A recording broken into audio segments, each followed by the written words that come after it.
রাজ্য, শাসন, সাম্রাজ্য, সংস্থাপনা, এগুলিকে সফল কখন বলা যেতে পারে? কোনো কোনো বুদ্ধিজীবী বলেন তখন যখন চারিদিকে শান্তি থাকে, কারোর মনে কোনো প্রশ্ন থাকবে না, শঙ্কা থাকবে না। কিন্তু আমার মনে হয় এটা অনুচিত।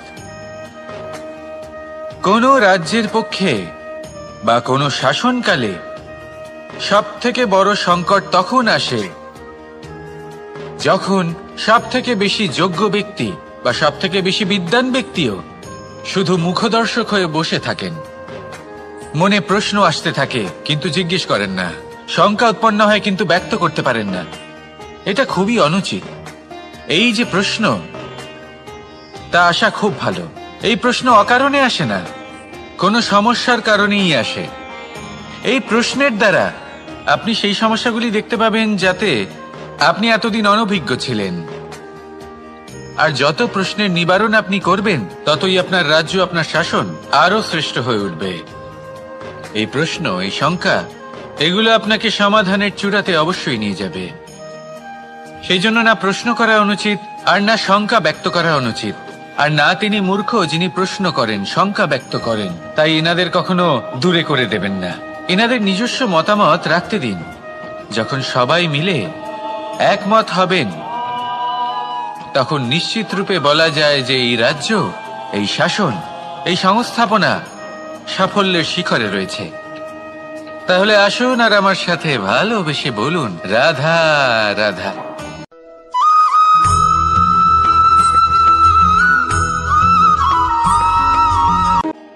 এই সংসারকে আপনি কেমন করে জানবেন, কেমন করে বুঝবেন? এবার আপনার উত্তর বড়ই সহজ হবে, সংসারকে নিজে চোখে দেখে। এটা অবশ্যই উচিত। এবারে দেখুন না, আমরা নিজে চোখে এই সংসারকে দেখি, একে চিনি, তারপরে আমরা বুঝতে পারি। কিন্তু আমরা এটা খেয়াল করতে পারি না যে সমস্ত সংসারকে দেখছে যে চোখ, তা কতটা ছোট হয়, তাই না? একা একজোড়া চোখ আমাদের সমস্ত সংসারকে দেখায়। তাহলে ভেবে দেখুন আপনার কাছে আর কি কি আছে। দুটি চোখ আছে, দুটি কান আছে, বলার ক্ষমতা আছে, যা দিয়ে আপনি শব্দ নির্মাণ করতে পারেন, শব্দ যা দিয়ে আপনি ব্রহ্ম বানাতে পারেন। দুই হাত আছে, যদি সে চায় তাহলে পাতাল খুঁড়ে সে জল নিয়ে আসতে পারে। দুটি পা আছে, যদি সে চায় তাহলে সংসারে যত বড়ই পর্বত হোক না কেন তাকে পার করতে পারে। একটা হৃদয় আছে যে প্রেমের বন্ধনে সবাইকে বেঁধে রাখে। একটা মন আছে যে প্রকাশের থেকেও বেশি তীব্র গতিতে চলে। এক মস্তিষ্ক আছে যে যত বড়ই সমস্যা হোক না কেন সমাধান বের করে ফেলে। এবারে ভেবে দেখুন আপনার কাছে কি কি নেই। বোঝার চেষ্টা করুন আপনি কতটা ধনবান। এই সংসারে সেই ব্যক্তি সুখী নন যার কাছে ধন আছে, সুখী সেই যে ধনের সদ্ব্যবহার করে। ঠিক তেমনি আপনার ধন হলো আপনার এই শরীরের ক্ষমতা। এই শরীরের ক্ষমতাগুলিকে ব্যবহার করে ধনাত্মক দৃষ্টিভঙ্গিতে সবকিছু দেখুন। এই সংসারকে বুঝুন, নিজেকে বুঝুন। এই সুখ চাইলেও আপনার থেকে দূরে থাকতে পারবে না। রাধা রাধা।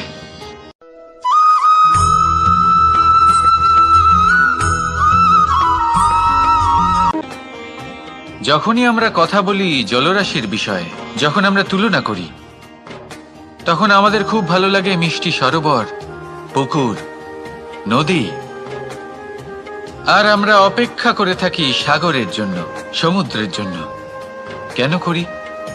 কারণ এই সাগর, এই সমুদ্র, এ হলো অত্যন্ত বিশাল আর ভয়ানক। এর জলও কিন্তু নোনতা, যা আমরা পান করতে পারি না। কখনো ভেবে দেখেছেন এই সমুদ্রের অন্তরে এই নোনতা জল, এই নোনতা ভাব, এটা আসে কোত্থেকে? এই যে সমুদ্র, যে প্রবাহমান নদীর থেকে যে খনিজ নির্গত হয়, তার ভান্ডার হলো এটা। সেই খনিজকে নিজের অন্তরে গ্রহণ করে সেই নোনতা ভাব নিজের মধ্যে সমাহিত করে, আর তারপর সেই নোনতা জল বাষ্পে পরিণত হয়ে ওপরে উঠে যায়, যা মেঘ হয়ে আপনার ওপর মিষ্টি বৃষ্টি হয়ে ঝরে পড়ে। এ হলো সমুদ্রের ত্যাগ, যার জন্য আপনি মিষ্টি জল পান করতে পারছেন, সে নদী থেকেই হোক বা সরোবর থেকে। সেই জন্যই হয়তো সাগর হলো এত মহান, হয়তো সেই জন্যই রত্ন সাগরে পাওয়া যায়। তাই মনে রাখবেন, ক্ষমতা তারই হয় যে ত্যাগ করতে জানে, কোনো বিষকে নিজের মধ্যে ধারণ করে নিতে জানে। তাহলে আপনিও এটাই করুন, এতটাই শক্তিশালী হয়ে উঠুন, আর আমার সাথে ভালোবেসে বলুন, রাধা রাধা।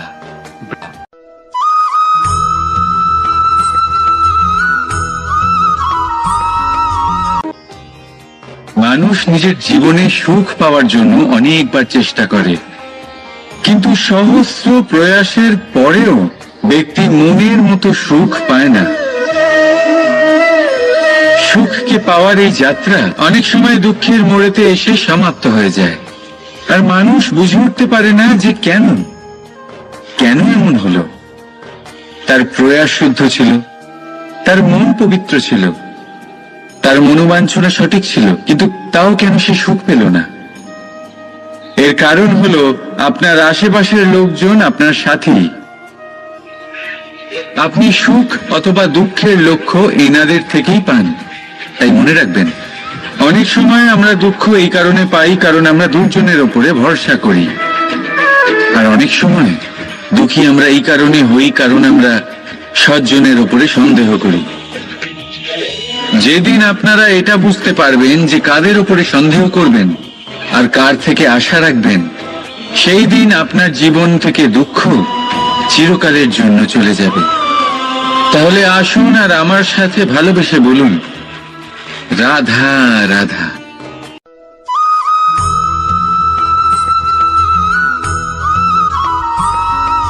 প্রকৃতি, নিয়তি কখনোই কারোর সাথে পক্ষপাত করে না, প্রত্যেককে জীবনদান দেয়, সমান সুযোগ প্রদান করে।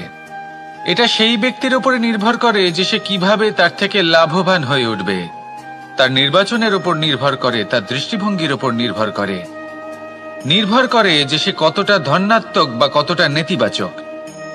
দুই ধরনের মানুষ হন। এমন কিছু মানুষ হন যারা প্রত্যেক পরিস্থিতি, প্রত্যেক সমস্যা এবং বিপদে সুযোগ খুঁজে বের করেন, আর কিছু এমন মানুষ রয়েছেন যারা যে কোনো সুযোগে কোথাও না কোথাও থেকে একটা সমস্যা খুঁজে বের করেন। এবার আপনি কি চান? আপনি সুযোগ চান, তাহলে সুযোগ পাবেন। আপনি সমস্যা পেতে চান, সমস্যা তো আপনি চাইলেই খুঁজে পাবেন। চয়ন আপনারই, যে আপনি কতটা ধনাত্মক থাকতে চান, কতটা নেতিবাচক থাকতে চান। ধনাত্মক থাকুন, জীবনে সব কিছু সম্ভব হবে। আসুন আর আমার সাথে ভালোবেসে বলুন, রাধা রাধা।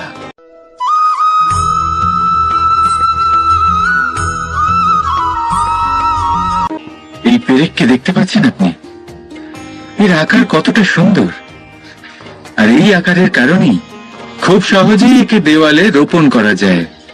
কিন্তু যখন আপনি এই পেরেককে দেওয়াল থেকে বাইরে আনেন, আপনি দেখবেন ওখানে একটা চিহ্ন রয়ে যায়। ঠিক এমনই হলো আমাদের মুখ থেকে বের করা কড়া শব্দ। যখনই আমাদের মুখ থেকে এই কটাক্ষ বেরোয়, তখন তা কোনো ব্যক্তির মনকে আঘাত করে, আর তারপরে আপনি যতই তার কাছে ক্ষমা চান না কেন, কিন্তু তাও তার সেই ঘা পূরণ হয় না। আপনার বলা সেই কথা, সেই কঠোর চিহ্ন ওই ব্যক্তির মনের দেওয়ালে খোদাই হয়ে থাকে। সেই জন্য আমি সবসময় বলি, এই শব্দের শক্তিকে আপনারা বুঝুন, এর মাহাত্ম্যকে বুঝুন। এই শব্দ ব্রহ্ম, কারণ যেভাবে আপনাকে এই শব্দ বিজয়ী করে তোলে, সেইভাবেই এই শব্দ আপনার ব্যাকুলতার কারণে, আপনার বাচনভঙ্গির কারণে, আপনার অতি উৎসাহের কারণে আপনাকে বিপরীত প্রহারও করতে পারে, যতই আপনার মন সুন্দর ও মধুর হোক না কেন।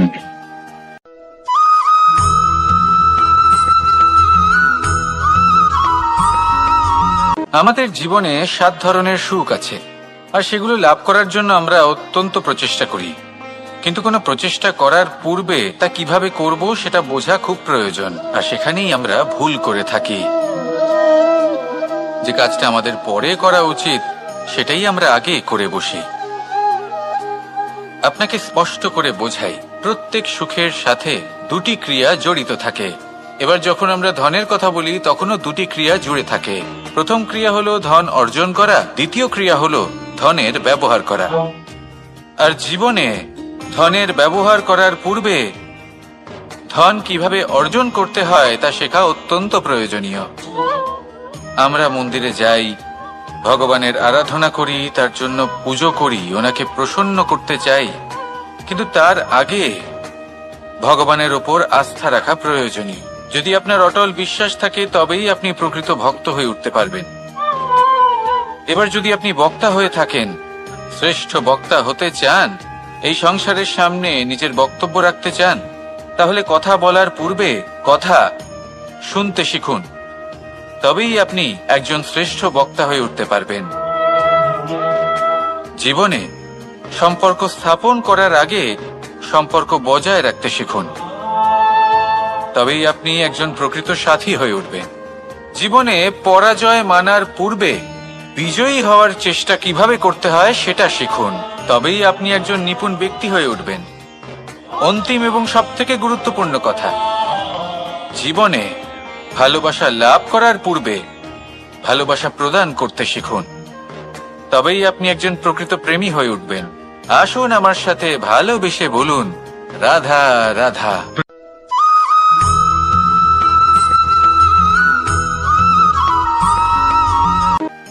মানুষের শরীরের বিভিন্ন অঙ্গ দ্বারা ভিন্ন ভিন্ন প্রকারের কাজ করা হয়, আর সেই জন্য মানুষ নিজের শরীরের যত্ন করে, তার খেয়াল রাখে, নিজের শরীরকে সুস্থ রাখে, স্বচ্ছ রাখে, বস্ত্র পরিধান করে, আর কোথাও আঘাত লাগলে ক্ষতস্থান ঢেকে ফেলে। মানুষের শরীরে এমন একটি অঙ্গ আছে যা চোখে দেখা যায় না, যা অদৃশ্য থাকে, কিন্তু সেইটা দিয়ে মানুষের বিষয়ে অনেক কিছু জানা যায়। এবং মানুষের শরীরের সেই অঙ্গের নাম হলো বাণী, আপনার ভাষা। আপনি যেভাবে কথা বলেন, যার সাথে কথা বলেন, আপনি যেভাবে শব্দ চয়ন করেন, তার দ্বারা আপনার বিষয়ে অনেক কিছু বোঝা যায়, আপনার ব্যক্তিত্বের বিষয়ে অনেক কিছু বোঝা যায়। সেই জন্য সবসময় কিছু বলার আগে একটু ভেবে নিন, নিজের কথার ওপর একটু নিয়ন্ত্রণ রাখুন। আমার কথা শুনুন, এই হৃদয়কে শুদ্ধ করে তুলুন। যদি এই হৃদয় শুদ্ধ থাকে তাহলে সর্বদা মধুর বাণী নির্গত হবে, যা সবাইকে প্রফুল্ল করে তুলবে, আর তখন এই মন প্রসন্ন হয়ে বলবে, রাধা রাধা।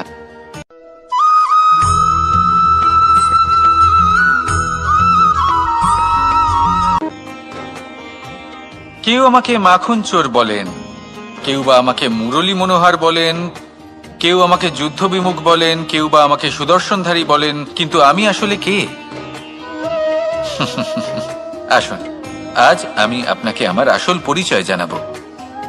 বাড়িতে সুস্বাদু মাখন থাকা সত্ত্বেও গোপীদের কাছে সুমধুর ভালোবাসাপূর্ণ বকুনি খাওয়া যে ভালোবাসে, সেই হলো কৃষ্ণ। আঙুলে সুদর্শন চক্র থাকা সত্ত্বেও যে রথের লাগাম ধরে থাকবে সেই সিদ্ধান্ত নিয়েছে, সেই হলো কৃষ্ণ। দ্বারকার মতো অনন্য রাজমহল থাকা সত্ত্বেও সুদামার মতো সখা যার অত্যন্ত প্রিয়, সেই হলো কৃষ্ণ। যদি আপনার মনে প্রেম থাকে, আপনি প্রেম বিতরণ করেন, সবাইকে ভালোবাসেন, এবং ভালোবাসা রক্ষার খাতিরে শস্ত্র হাতে নিতেও আপনি সক্ষম থাকেন, তাহলে আপনি হলেন কৃষ্ণ। আসুন আমার সাথে ভালোবেসে বলুন, রাধা রাধা।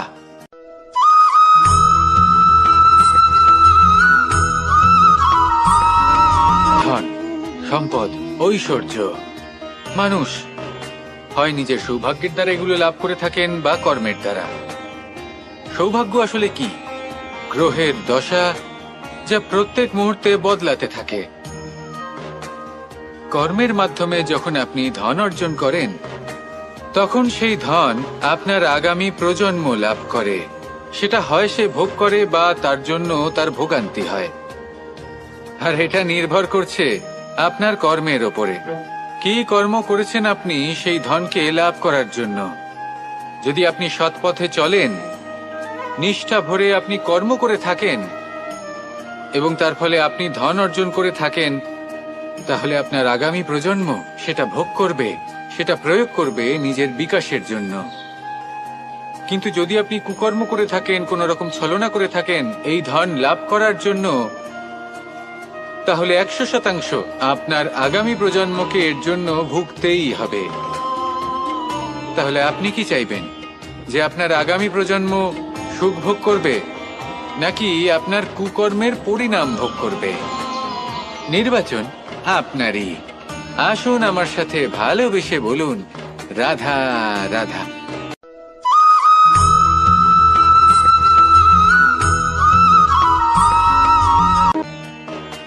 এমন অনেক মানুষ আছেন যারা আমাকে ভগবানের পরিভাষা জানতে চান, যে ভগবান আসলে কি, তিনি কেমন।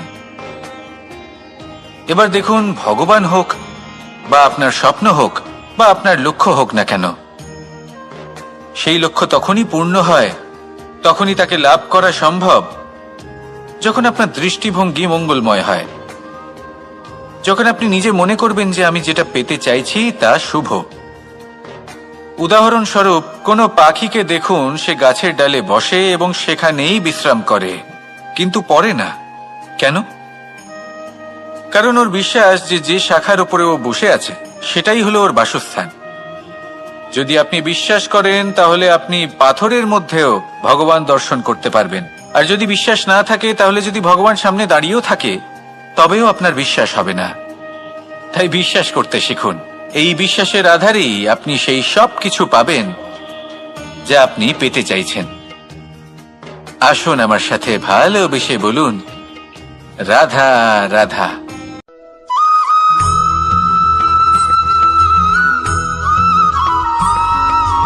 মাতা পিতার মনে সবসময় এই বাসনা বাস করে যে ওনাদের সন্তানের যেন মঙ্গল হয়।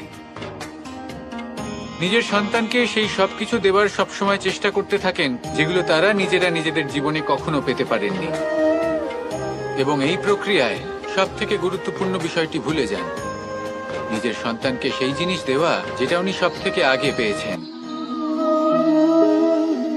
আমি ধনের কথা বলছি না, আমি বলতে চাইছি নিজের অভিজ্ঞতা দ্বারা ওনারা যে মানসিক স্থিতি লাভ করেছেন, ওনারা যে মর্যাদা লাভ করেছেন, যে শিক্ষা ওনারা লাভ করেছেন, সবার আগে নিজের সন্তানকে সেটা দেওয়া প্রয়োজন। সেটা যদি নিজের সন্তানকে দিতে পারেন তাহলে এই সন্তান জীবনে তার পথে এগোতেও পারবে, ধন অর্জনও করতে পারবে এবং শক্তিশালী অনুভবও করতে পারবে। সেই জন্য সন্তানকে সবার আগে সেটা দান করুন যেটা সব থেকে বেশি মূল্যবান। সেটা দিন যেটা আপনি সবার আগে লাভ করেছেন। আসুন আমার সাথে ভালোবেসে বলুন, রাধা রাধা। কখনো কখনো আমরা খুব ব্যথিত হয়ে পড়ি। আমরা নিজেদের পরিবারের জন্য এত কিছু করি আর তারা আমাদের দেখলেই ভয়ভীত হয়ে পড়ে, আমাদের দেখলে বিরক্ত হয়। কখনো নিজেদের সন্তানকে বিকাশের পথে অগ্রসর করার জন্য আমরা তাদের উপর একটু জোর দিই যাতে তারা পরিশ্রম করে, কিন্তু সেই সন্তান আমাদের উপর বিরক্ত হয়ে পড়ে। কখনো সন্তানকে সঠিক শিক্ষা দেওয়ার জন্য আমরা তাদের কিছু সীমা নির্ধারিত করি, তখন সেই সন্তানের চোখে নিজেদের জন্য আমরা ঘৃণা দেখতে পাই। মানুষ কেন ব্যথিত হবে না? দেখুন, যখন সূচের দ্বারা আপনি বস্ত্র সেলাই করেন তখন সূচের আঘাত সেই বস্তুকে সহ্য করতে হয়, কিন্তু তাতে সেই সূচ বা আপনার উদ্দেশ্যে কোনো প্রভাব পড়া উচিত নয়, কারণ আপনি তো আপনার কর্ম করছেন, আর তাও পূর্ণ নিষ্ঠা ভরে, এবং অবশেষে আপনার উদ্দেশ্য শুভ প্রমাণিত হবে। তাই কেউ বিরক্ত হচ্ছে বলে বা কারোর চোখে নিজের প্রতি ঘৃণা দেখার ভয় কখনো পিছিয়ে যাবেন না। কষ্ট না করে বিকাশ সম্ভব নয়। কর্ম করতে থাকুন, সব কিছু শুভ হবে। আসুন আমার সাথে ভালোবেসে বলুন, রাধা রাধা।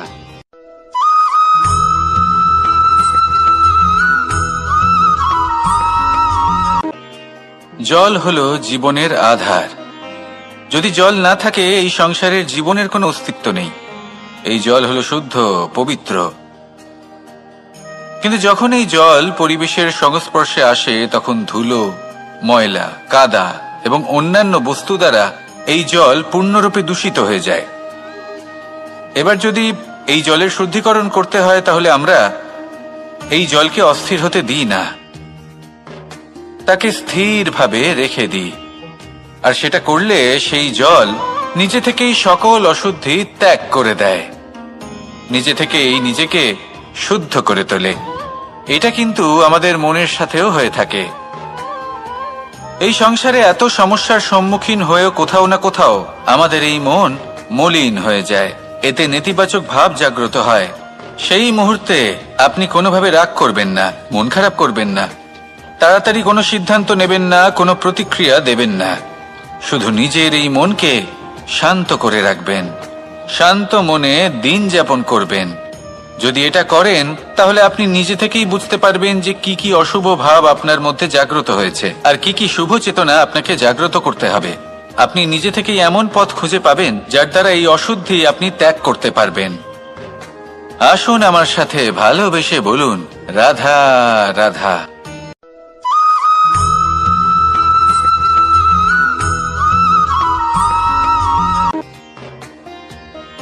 প্রেমের পরিভাষা আসলে কি? ভিন্ন ভিন্ন ধরনের ব্যক্তি, ভিন্ন ভিন্ন ধরনের প্রেমী, আলোচক বিভিন্ন ধরনের পরিভাষা প্রদান করেন এই প্রেম নিয়ে। কিন্তু প্রত্যেকের মনেই কখনো কখনো এই প্রশ্ন এসেছে, এই ভালোবাসা আসলে কি? নিজের প্রিয়তমকে জয় করাই কি প্রেম? চার হাত এক হয়ে যাবার নামই কি প্রেম? নিজের আবেগ ব্যক্ত করাই কি ভালোবাসা? না, প্রেমের অর্থ কাউকে লাভ করা নয়, বরং তার মাঝে বিলীন হয়ে যাওয়া। যদি কারোর হাত ধরে থাকি, তাহলে আজীবন তার সাথে পথ চলা হলো প্রেম। প্রেম শুধুমাত্র সেটা নয় যা প্রেমী আর প্রেমিকার কেশদামে মালা বেঁধে দেয়। মাতা পিতার জন্য দিনরাত পরিশ্রম করা, নিজের পরিবারের জন্য দিনরাত পরিশ্রম করা, সেটাও প্রেম। নিজের বন্ধুদের জন্য, আপনজনের জন্য সবকিছু উজাড় করে দেওয়ার নাম হলো ভালোবাসা। নিজের মাতৃভূমির জন্য সাহসের সাথে লড়াই করা এবং আনন্দে নিজের জীবন ত্যাগ করে দেওয়াও কিন্তু প্রেমের নামান্তর। সেই জন্য যারা বুদ্ধিমান ব্যক্তি, তারা কখনো প্রেমের পরিভাষা খুঁজতে চান না, কারণ তারা জানেন যে এই প্রেম কতটা বিশাল। তারা জানেন যে এই প্রেম হলো এক বিশাল সাগর, যাকে নিজের মুঠোয় ধরে রাখা যায় না। সেই জন্য এই প্রেমের সাগরে ডুবে যান এবং সকলকে ভালোবাসতে শিখুন। যদি সবাইকে ভালোবাসতে পারেন, তাহলে তাদেরও কল্যাণ হবে যারা আপনাকে ভালোবাসে, এবং সকলকে ভালোবাসতে শিখুন। যদি সবাইকে ভালোবাসতে পারেন, তাহলে তাদেরও কল্যাণ হবে যারা আপনাকে ভালোবাসে, তাদেরও কল্যাণ হবে যাদেরকে আপনি ভালোবাসেন, আর আপনারও কল্যাণ হবে। আর তখন এই মন ভালোবেসে বলবে, রাধা রাধা।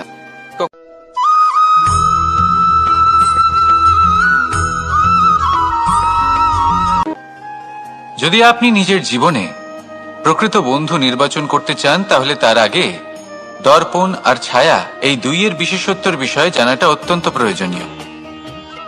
দর্পণ কি করে থাকে? যখনই আপনি দর্পণের দিকে তাকাবেন, ও শুধুমাত্র আপনাকে সত্যের সাথে অবগত করাবে, ও আপনাকে কখনো মিথ্যে বলবে না। সেখানেই যদি ছায়ার কথা বলি, তাহলে দেখুন ছায়া কি করে। সব সময় আপনার সাথে থাকে, কখনো আপনার সঙ্গ ত্যাগ করে না।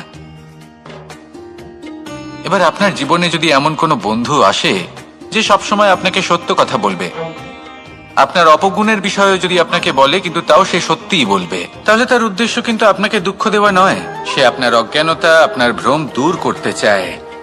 যদি আপনি কোনো অনুচিত পথে চলতে থাকেন, তাহলে সে আপনাকে বাধা দিতে চায়।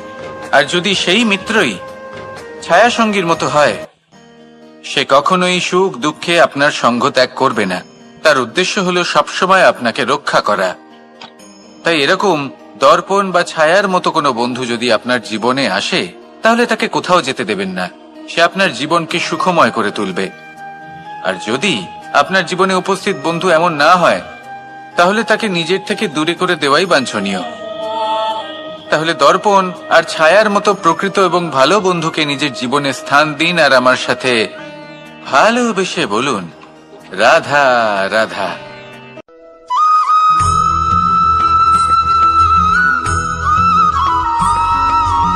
এই প্রশ্ন আসতে পারে যে ইমারত কেন নির্মাণ করা হয়, কেন উৎসব পালন করা হয়, কেন মানুষ নিজেদের জন্মদিন পালন করেন, কেন দোল, বিজয়া দশমী, রাখি, দীপাবলির মতো উৎসব পালন করা হয়। যদি এগুলো পালন না করা হয় তাতে কি যায় আসে?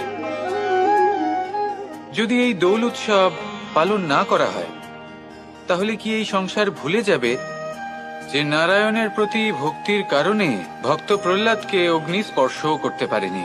যদি বিজয়া দশমী পালন না করা হয় তাহলে কি এই সংসার ভুলে যাবে যে এই দিনে শ্রীরাম রাবণকে বধ করেছিলেন? যদি আমরা দীপাবলির এই উৎসব পালন না করি তাহলে কি এই সংসার এটা ভুলে যাবে যে অযোধ্যাতে অমাবস্যার এমন এক রাত এসেছিল যে রাত্রে অযোধ্যা পূর্ণিমার থেকে বেশি উজ্জ্বল হয়ে উঠেছিল? যদি এই রাখি উৎসব পালন না করা হয় তাহলে কি এই সংসারের ভাই এবং বোনেরা একে অপরের প্রতি ভালোবাসা কি সেটা ভুলে যাবে? বিষয়টা ভুলে যাওয়ার নয়, বিষয়টা হলো মনে রাখা।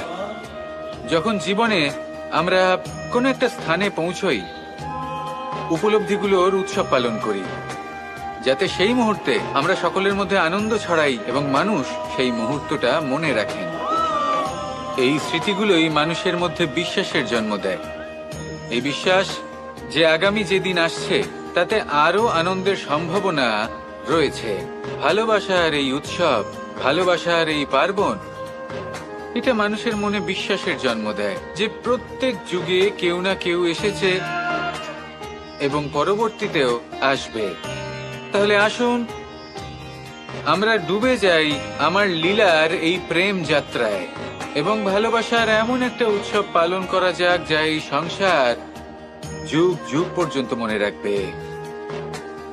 তাহলে আসুন আর আমার সাথে ভালোবেসে বলুন, রাধা রাধা।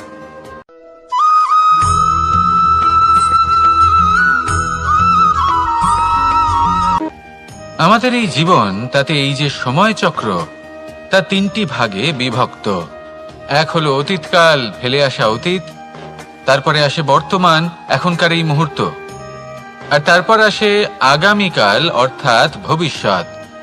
এবার এখানে সবথেকে গুরুত্বপূর্ণ হলো অতীতকাল, ভবিষ্যৎকাল, ফেলে আসা অতীত এবং আগামী সময়। কেন? কারণ এই দুইয়ের উপর নির্ভর করছে যে আপনি বর্তমানে কি করতে চলেছেন। শুধু প্রয়োজন হলো সঠিক দৃষ্টিভঙ্গির। অতীতকালকে যদি আপনি একটি দৃষ্টিভঙ্গি থেকে দেখেন তাহলে অতীতকালে আপনি দুঃখও দেখতে পাবেন, যন্ত্রণাও দেখতে পাবেন। অন্য কোনো দৃষ্টিভঙ্গি থেকে দেখলে আপনি অতীতকাল থেকে শিক্ষাও লাভ করবেন। এবার এই শিক্ষা অনুসারেই বর্তমানে কর্ম করা উচিত। এবং যদি ভবিষ্যতের কথা বলি তাহলে বলবো, ভবিষ্যতের কথা ভেবে আপনি আজ অবশ্যই চিন্তিত হতে পারেন। অন্য একটি দৃষ্টিভঙ্গি থেকে দেখলে এই ভবিষ্যতেই আপনি একটি লক্ষ্য, একটি উদ্দেশ্য দেখতে পাবেন যে আপনি কি করতে চান, কি লাভ করতে চান। এবার সেই অনুসারে বর্তমানে কর্ম করা উচিত, ভবিষ্যৎ এবং অতীতকাল অনুসারে। এভাবেই যদি জীবনে কর্ম করতে থাকেন, আপনার এই বর্তমানের দিনগুলো আপনি একটু নতুন ভাবে বাঁচতে পারবেন। এভাবেই যদি জীবনে এগোতে থাকেন তাহলে আপনার জীবনে আনন্দের উদ্ভব হতে কেউ বাধা দিতে পারবে না। আসুন আমার সাথে ভালোবেসে বলুন, রাধা রাধা।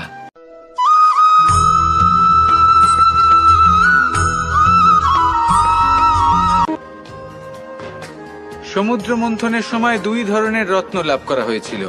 প্রথম হলাহল, যার প্রভাব থেকে এই সমস্ত সংসারের জীবের প্রাণ বাঁচানোর জন্য মহাদেব তাকে নিজের কণ্ঠে ধারণ করে নিয়েছিলেন। আর দ্বিতীয় অমৃত, যেটা কিঞ্চিত পরিমাণ মাত্রায় পাওয়া গেছিল। কখনো কখনো জীবনে এমন কোনো বস্তু যা আপনি প্রয়োজনের থেকেও অনেক বেশি মাত্রায় ভোগের জন্য লাভ করে থাকেন, তা আপনার জন্য বিষ প্রমাণিত হতে পারে। যেমন জল, প্রয়োজনের থেকে অনেক বেশি মাত্রায় যদি এই জল আসে তাহলে আপনার প্রাণ কাটতে পারে। কিন্তু পরিশ্রমের পরে এক পাত্র শীতল জল দ্বারা আপনি যদি স্নান করে নেন তাহলে তা আপনার শরীরের জন্য অমৃত হবে। পরিশ্রম করার পরে যদি আপনার শরীর এক পাত্র খাবার লাভ করে তাহলে তা আপনার শরীরের জন্য অমৃত। কিন্তু যদি কোনো পরিশ্রম না করেই আপনি দিনরাত শুধুই খাবার গ্রহণ করতে থাকেন তাহলে আপনার কাছে তা বিষ সমান। বিষ এবং অমৃত গ্রহণ করাটা আপনার উপরে নির্ভর করছে। কোনো বস্তু আপনার পক্ষে বিষও হতে পারে, আবার অমৃতও হতে পারে। নির্ভর করছে যে আপনি সেটা কিভাবে ব্যবহার করছেন, কতটা মাত্রায় ব্যবহার করছেন। আসুন আমার সাথে ভালোবেসে বলুন, রাধা রাধা।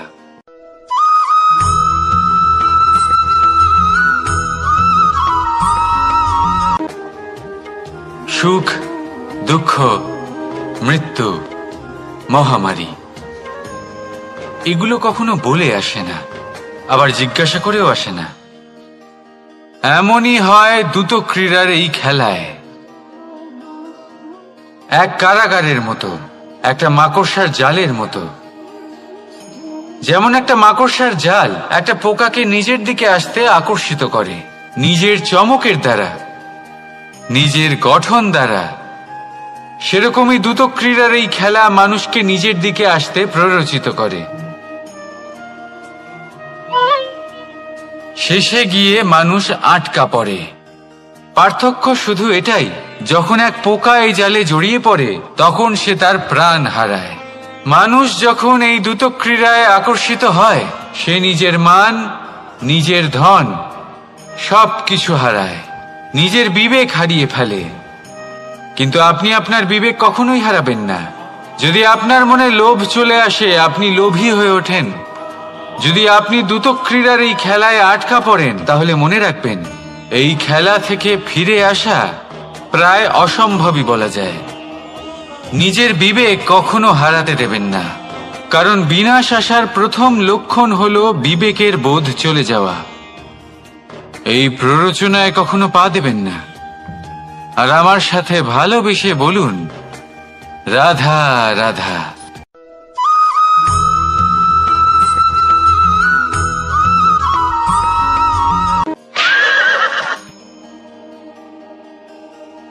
প্রেম,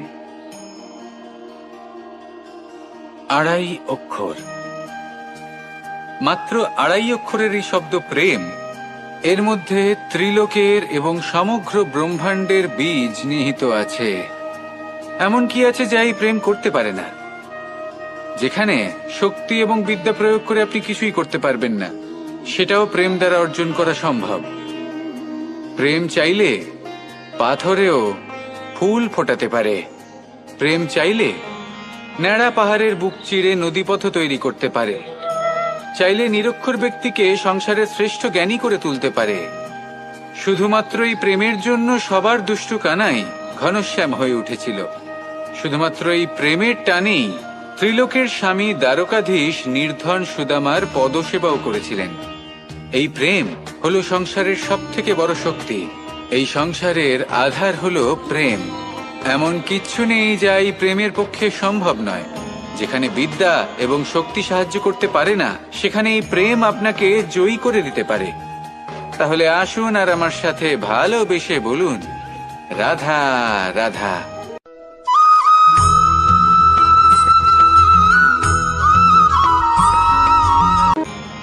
বরদান এবং অভিশাপ, এই দুই হলো একই মুদ্রার দুটি পিঠ।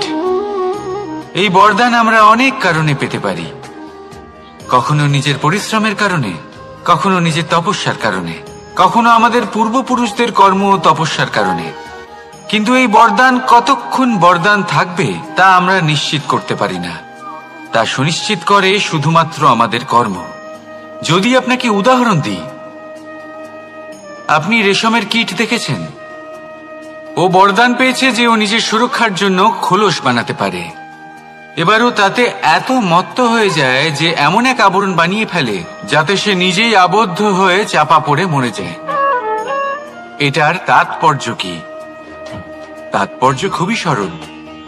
গর্ব করা খুবই ভালো, কিন্তু অহংকার করা কখনোই উচিত নয়।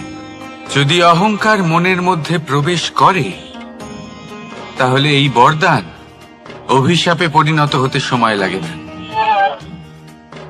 আর যদি কর্মশ্রেষ্ঠ হয়, তাহলে অভিশাপ বরদানে পরিণত হয়। তাহলে আসুন শ্রেষ্ঠ কর্ম করুন আর আমার সাথে ভালোবেসে বলুন, রাধা রাধা।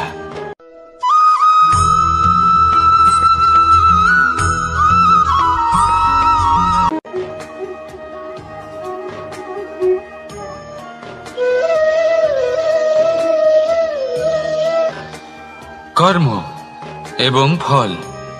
দেখতে গেলে এই সমস্ত ব্রহ্মাণ্ড এই দুইয়ের মাঝেই স্থির হয়ে আছে।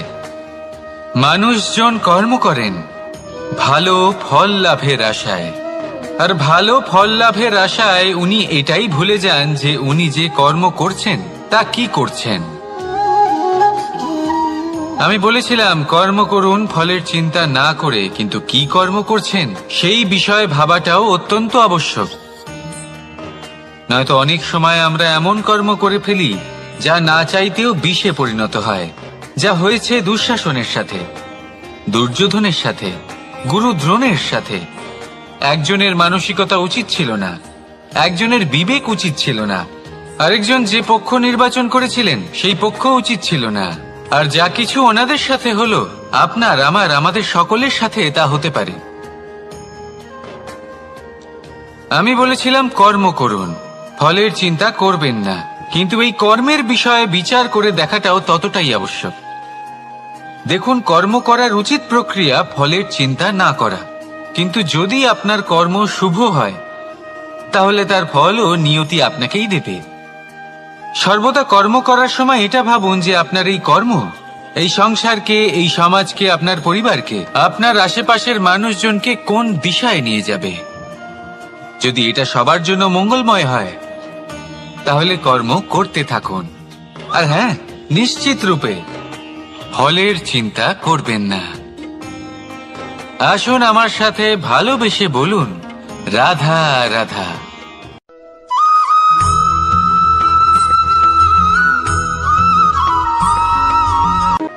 শব্দই হলো শূন্য, শব্দই হলো আরম্ভ, শব্দই হলো অন্ত, শব্দই হলো অমর, শব্দই হলো ব্রহ্ম।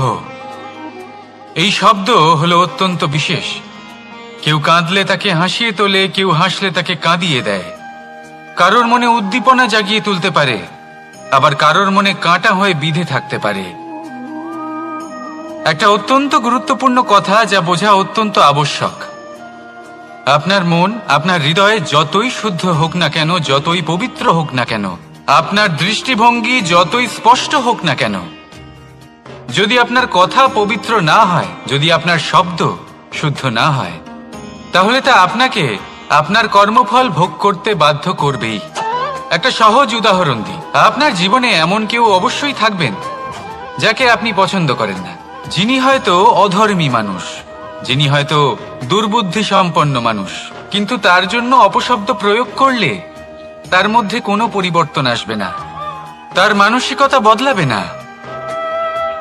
শুধু মনে প্রতিশোধ স্পৃহা জেগে উঠবে, মনে হিংসা জাগবে, আর কিচ্ছু নয়। সেই জন্য নিজের শব্দকে নিয়ন্ত্রণ করুন, নিজের কথা সংযত করুন। শ্রেষ্ঠ থেকে শ্রেষ্ঠতর মানুষকেও সাবধানী হতে হয়, কারণ যদি এই শব্দের প্রয়োগ সঠিক না হয় তাহলে আজীবন মানুষকে নির্বাক হয়ে থাকতে হতে পারে। তাহলে নিজের শব্দ নিয়ন্ত্রিত রাখুন, নিজের কথাকে শুভ করুন, এতে প্রেমবোধ জাগিয়ে তুলুন, আর সেই প্রেমবোধ নিয়েই বলুন, রাধা রাধা।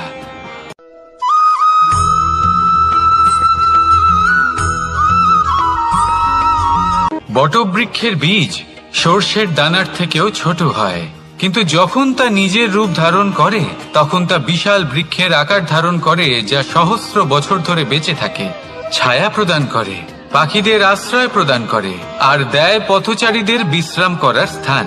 কেন? কারণ সেই ছোট বীজ তা মাটির ভেতরে গিয়ে নিজের খোলস ত্যাগ করে। অন্ধকারে থাকে সে, যতই আলো আসুক না কেন, যতই বর্ষা আসুক না কেন, সব সহ্য করে। আর তারপরে একটা চারা গাছ অঙ্কুরিত হয়, তারপর ধীর গতিতে একটা বিশাল বৃক্ষতে পরিণত হয়। দেখুন, জীবনে কঠিন সময় আসে, এই জন্য নয় যে আপনি হার মেনে নেবেন, এই জন্য আসে যাতে আপনি ভবিষ্যৎ নির্মাণের জন্য নিজেকে তৈরি করতে পারেন। যদি কঠিন সময়ে আপনি ওই বীজের মতো দৃঢ় হয়ে থাকতে পারেন, তাহলে আপনিও একদিন সেই বিশাল বৃক্ষের মতো নিজের অস্তিত্ব গড়ে তুলতে পারবেন, যা সহস্র বছর পর্যন্ত মনে রাখা হবে। আসুন আমার সাথে ভালোবেসে বলুন, রাধা রাধা।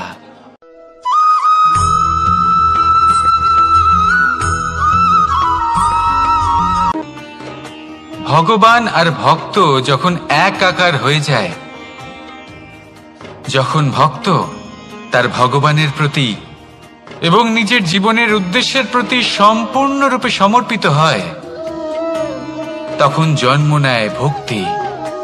এই সংসারের সমস্ত আশা হয়তো আপনার সঙ্গ ত্যাগ করে দিতে পারে, তখনও ভক্তি সাথে থাকবে। ভক্ত আর ভগবান যখন এক আকার হয়ে যায়, তাদের মধ্যে কোনো পার্থক্য থাকে না। তারা এক হয়ে যায়, এক ব্যক্তিত্ব, এক অস্তিত্ব। সেই জন্য কখনো জীবনে যে কোনো রূপেই, যে কোনো প্রকারেই, যে কোনো ঈশ্বরকে মান্য করুন, মনের মধ্যে শ্রদ্ধা ভাব জাগ্রত করুন, মনে ভক্তি ভাব জাগ্রত করুন। এই সমগ্র সংসারে সব কিছু আপনাকে ছেড়ে চলে গেলেও তখনও এই ভক্তি শুধুমাত্র আপনার উত্থান ঘটাবে। তাই মনে ভক্তি জাগ্রত করুন আর আমার সাথে ভালোবেসে বলুন, রাধা রাধা।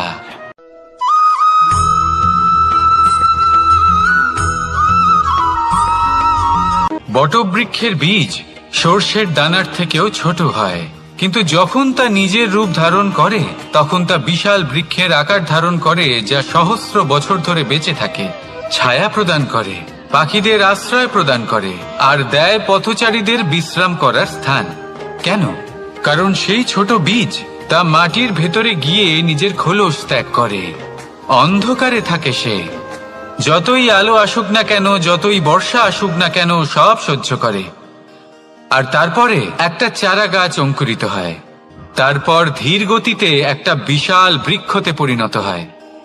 দেখুন, জীবনে কঠিন সময় আসে, এই জন্য নয় যে আপনি হার মেনে নেবেন, এই জন্য আসে যাতে আপনি ভবিষ্যৎ নির্মাণের জন্য নিজেকে তৈরি করতে পারেন। যদি কঠিন সময়ে আপনি ওই বীজের মতো দৃঢ় হয়ে থাকতে পারেন, তাহলে আপনিও একদিন সেই বিশাল বৃক্ষের মতো নিজের অস্তিত্ব গড়ে তুলতে পারবেন, যা সহস্র বছর পর্যন্ত মনে রাখা হবে। আসুন আমার সাথে ভালোবেসে বলুন, রাধা রাধা।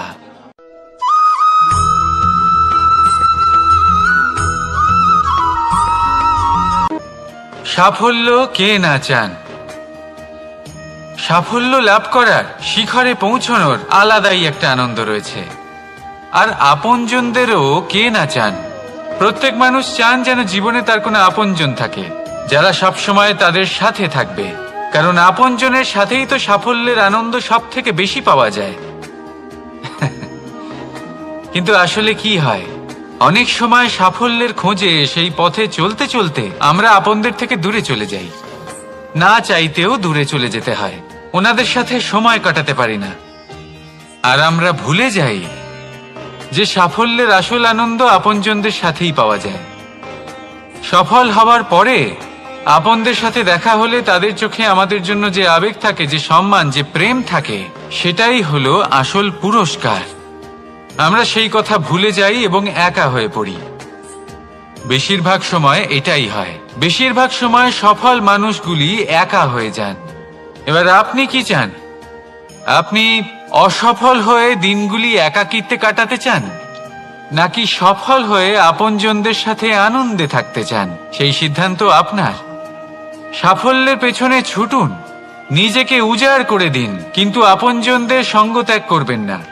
সেই আপনজন যারা আপনার সাফল্যের জন্য দায়ী, সেই আপনজন যিনি আপনার সাফল্যে আনন্দ পান, সুখ লাভ করেন, তাদের কখনো ত্যাগ করবেন না।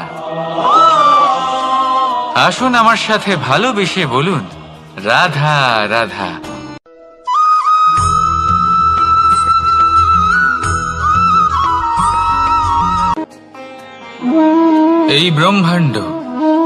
এই ব্রহ্মাণ্ড কত বৃহৎ, তাই না? যার সম্মুখে এই পৃথিবীকেও একটা বিন্দুর মতো মনে হয়। আর এই পৃথিবীতে আমরা কে হই, আমাদের আকার কিরকম, আমাদের অস্তিত্বই বা কি? যখন আমরা এভাবে ভাবি তখন মনে হয় আমরা কিছুই নই। তা আমরা যখন কিছুই নই, তাহলে আমরা এত চিন্তা করি কেন? কি ভেবে ভয় পাই? কাকেই বা এত ভয় পাই?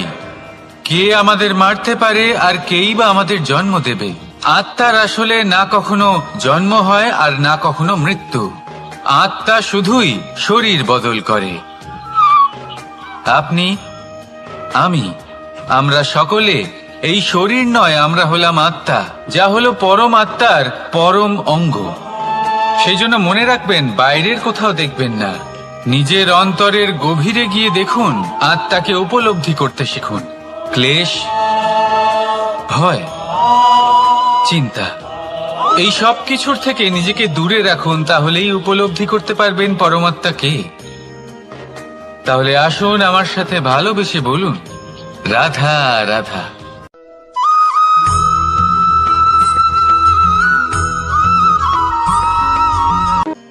মানুষ আর ধন, এই দুইয়ের মধ্যে সম্পর্ক খুব ঘনিষ্ঠ। ধন হলো সেই শক্তি যার ব্যবহার মানুষ করে থাকে সাংসারিক বস্তু ক্রয় করার জন্য, নিজের জীবন যাপন করার জন্য। আর মানুষ হলো সেই শক্তি যারা ধনকে গুরুত্বপূর্ণ করে তোলেন। এবার একটা কথা বলি, ব্যবহার করা উচিত ধনকে আর ভালোবাসা উচিত মানুষকে। এটা বেশিরভাগ মানুষই বোঝেন না। মানুষ এখানেই সব থেকে বড় ভুল করে বসেন। তারা ভালোবাসেন ধনকে আর ব্যবহার করেন মানুষকে। এ হলো অনুচিত। দেখুন, আপনি একটা সূচের দ্বারা যুদ্ধ করতে পারবেন না, আর কোনো তলোয়ার দ্বারা বস্ত্র সেলাই করতে পারবেন না, তাই না? কোনটা কিসের জন্য হয় সেটা বোঝা অত্যন্ত জরুরি। আপনিও সঠিক দিকে অগ্রসর হন।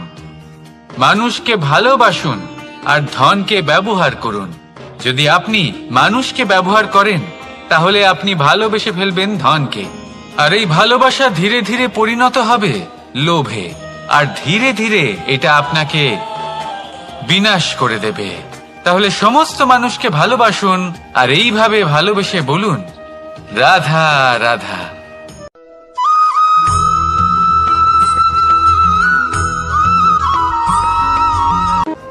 পরিবর্তন এই সংসারের শাশ্বত নিয়ম। কোন রাজা নেই যিনি চিরকাল রাজা থাকেন, কোন ধনী ব্যক্তি নেই যিনি চিরকাল ধনী থাকবেন। এই সংসারে সূর্যের স্থান নেওয়ার জন্য চন্দ্রিমার আগমন ঘটে। কোন স্থান যাকে পতিত বলা হয়েছিল সেখানে মহল তৈরি হয়েছে। কোন স্থান যাকে আজ মলিন বলা হয়েছে কাল সেখানে মন্দির স্থাপন হতে পারে। কোন ঋতু চিরকালের জন্য থাকে না, কখনো সময় চিরকাল একরকম থাকে না। আজ যা আপনার কাছে রয়েছে কাল অন্য কারোর ছিল। আজ যে আপনার কাছে রয়েছে কাল তা অন্য কারোর কাছে চলে যাবে।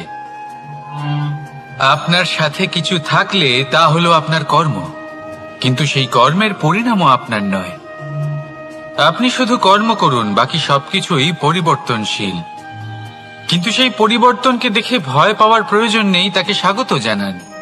যদি আপনি হাসি মুখে সেই পরিবর্তনকে স্বাগত জানান, তাহলে এই পরিবর্তনও হাসি মুখে আপনার সাথে থাকবে। আসুন আমার সাথে ভালোবেসে বলুন, রাধা রাধা।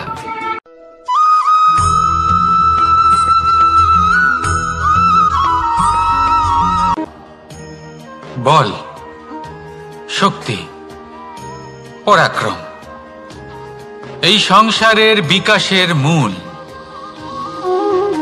কিন্তু কখনো ভেবেছেন যে প্রকৃতি আমাদের এই বল, শক্তি, পরাক্রম কেন দিয়েছেন?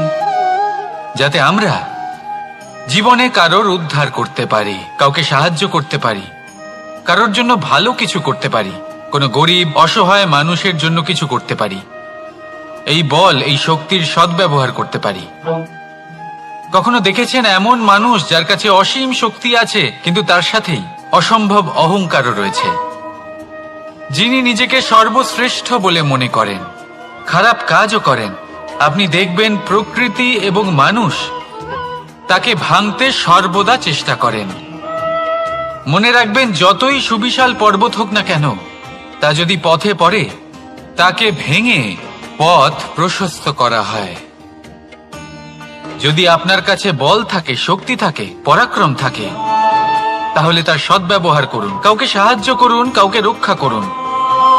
যদি আপনি আপনার শক্তির দুর্ব্যবহার করেন, তাহলে মনে রাখবেন আপনি নিজের বিনাশ নিজেই আমন্ত্রণ করছেন। এবার বল অর্জন করার পরে, শক্তি অর্জন করার পরে আপনি নিজেকে বিনাশ করতে চান নাকি এই সংসারের উদ্ধার করতে চান? সিদ্ধান্ত আপনার। রাধা রাধা।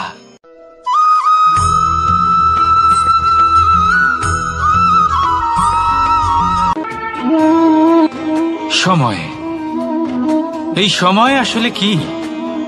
এই সময় একটা সরল রেখা তো কখনোই নয়। সময় হলো একটা চক্র, যেখানে এর আদি সেখানেই হলো এর অন্ত, আর যেখানে তা শেষ হয় সেখান থেকেই তার শুরু হয়। এই সময় একটা অত্যন্ত বিচিত্র চিন্তা, বিচিত্র ভাবনা, একটা বিচিত্র বস্তু যা কেউ বুঝতে পারেন না। এই সময়ের লীলা, এর কোনো প্রমাণ নেই, কোনো জ্ঞান নেই, কোনো পরিমাপ নেই। শুধু এটুকু আমরা জানতে পারি, যেখানে শেষ হবে সেখান থেকে একটা নতুন সূচনাও হবে। যা আজ আপনার কাছে আছে কাল অন্য কারোর কাছে যাবে, তারপরে তার কাছ থেকেও অন্য কারোর কাছে যাবে, তারপরে তার থেকেও ছিনিয়ে নেওয়া হবে।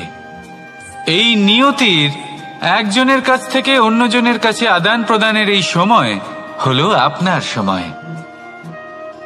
এই সময়ের সদ্ব্যবহার করুন, এই সময়কে বাঁচুন। আপনাকে শুধু এটাই সুনিশ্চিত করতে হবে যে আপনি কোন পক্ষে আছেন। আর সত্যি বলতে কি, আপনার জীবনের পরিণাম নির্ভর করে আপনার নির্বাচনের ওপর। আপনি কোন পক্ষ নির্বাচন করছেন। তাহলে মনে রাখবেন, জীবনে সেই পক্ষই নির্বাচন করবেন যা চয়ন করার পরে আপনি সুখ অনুভব করবেন, আপনি সন্তোষ লাভ করবেন, প্রসন্নতা লাভ করবেন। আর আমি এটাই সুনিশ্চিত করব যে এই পক্ষ যেন শান্তির পক্ষ হয়, এই পক্ষই যেন প্রেমের পক্ষ হয়। তাহলে চিন্তা করবেন না, আর আসুন আমার সাথে ভালোবেসে বলুন, রাধা রাধা।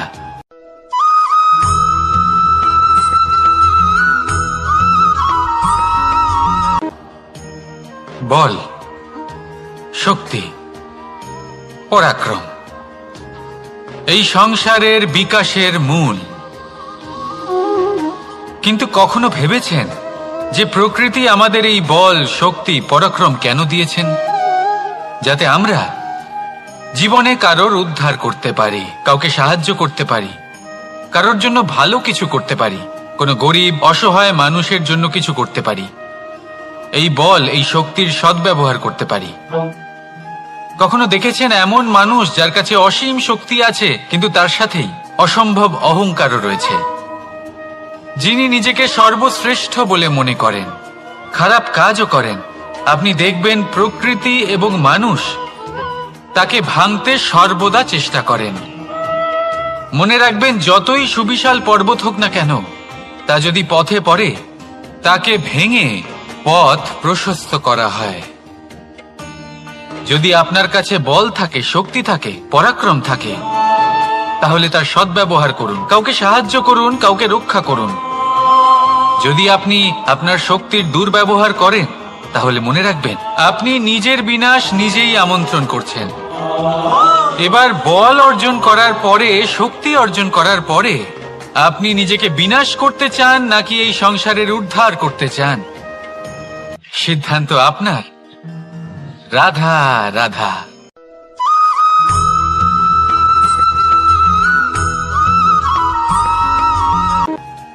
দৃষ্টি আর দৃষ্টিভঙ্গি, এই সমগ্র লীলা হলো এই দুইয়ের। বিচিত্র হতে পারে কিন্তু এটাই সত্যি। এবার আপনাকে একটা উদাহরণ দিয়ে বোঝাই। অনেক সময় আপনি কোনো ব্যক্তিকে এটা বলতে শুনবেন যে আমি আমার নিজের উপরে গর্ব করি, আমি নিজেকে নিয়ে গর্ব করি, আমি খুব ভালোভাবে আমার মা বাবার সেবা করি, ওনাদের আমি সবসময় সুখী রাখি, ওনাদের আমি একটা বাড়ি দিয়েছি, সকল সুখ সুবিধা দিয়েছি, ওনাদের জীবনে প্রত্যেক জিনিস দিয়েছি আর দেব যা তাদের প্রয়োজন। এবার আমাকে বলুন যে আপনি কে হন? আপনি হলেন সেই বীজ যা আপনার মাতা পিতা রোপণ করেছেন। আপনার মা বাবাই আপনাকে এই সংসারে জন্ম দিয়েছেন। এবার এইসব কথার কি তাৎপর্য? এই হলো সেই ব্যক্তির দৃষ্টিভঙ্গি। এবার দেখা যাক এই প্রকৃতি আমাদের কি শেখায়। কখনো কোনো গাছকে দেখবেন, যখন সেই গাছে ফল আসে, সে মালিকে এটা বলে না যে দেখো আমি তোমাকে ফল খেতে দিচ্ছি। সেই বৃক্ষ এটা বলে না যে দেখো আমি তোমায় আহার করতে দিচ্ছি, কারণ ও জানে যে এটা হলো সেই মালির পরিশ্রম, এটা হলো তারই কর্মের ফল, আর এটা তারই পাওয়া উচিত। সে বলে যে তোমার জিনিস তোমাকেই অর্পণ করলাম, এ আমার জিনিস নয়। ও জানে সেই মালির গুরুত্ব আসলে কি, এটা হলো তার দৃষ্টিভঙ্গি। সেই জন্য আপনি জীবনে কোন ব্যক্তির মধ্যে, কোন পশু পাখির মধ্যে, কোন প্রাণীর মধ্যে, কোন পরিস্থিতিতে, কোন আবেগের মুহূর্তে কি দেখতে পাচ্ছেন, সেটা আপনার দৃষ্টিভঙ্গির উপরে নির্ভর করছে। তাই নিজের মনে ধনাত্মক ভাব জাগ্রত করুন, শুভ চিন্তা নিয়ে আসুন। এই ভাবনাই সত্য হয়ে সামনে আসবে। এই দৃষ্টিভঙ্গি এমন হয়ে যাবে যে আপনার জীবনে সবকিছুই শুভ হবে। তাহলে আসুন আর আমার সাথে ভালোবেসে বলুন, রাধা রাধা।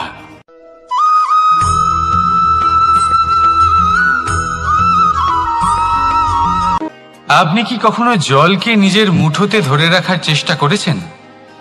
চলুন আজ করা যাক।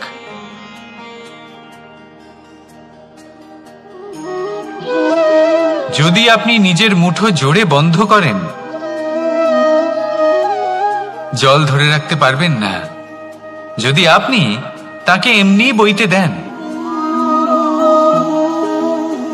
তাহলে ও নিজের পথ নিজেই করে নেবে, আর আপনার হাতেও থেকে যাবে। আমাদের জীবনও হলো কিছুটা এরকম, জলের মতো, নিজের পথ নিজেই করে নেয় এই জীবন। প্রত্যেক সমস্যার সমাধান নিজেই করে নেয় এই জীবন। তাই জীবনে যখন কোনো পরিস্থিতি আমাদের প্রতিকূল হয়ে থাকে, কিছুই হয়তো আমরা বুঝতে পারছি না, কিছুই যখন বসে থাকে না, তখন আমরা হতাশ হয়ে পড়ি, নিরাশ হয়ে পড়ি, আর এটাই করা উচিত নয়। শান্ত মনে দেখতে হবে যে এই জীবনে আসলে কি ঘটে চলেছে। কষ্ট সবাই ভোগ করেন, কষ্ট পেলে কেউ রেগে যান, রেগে গিয়ে পরাক্রম দেখান। এটাই তো করা উচিত নয়।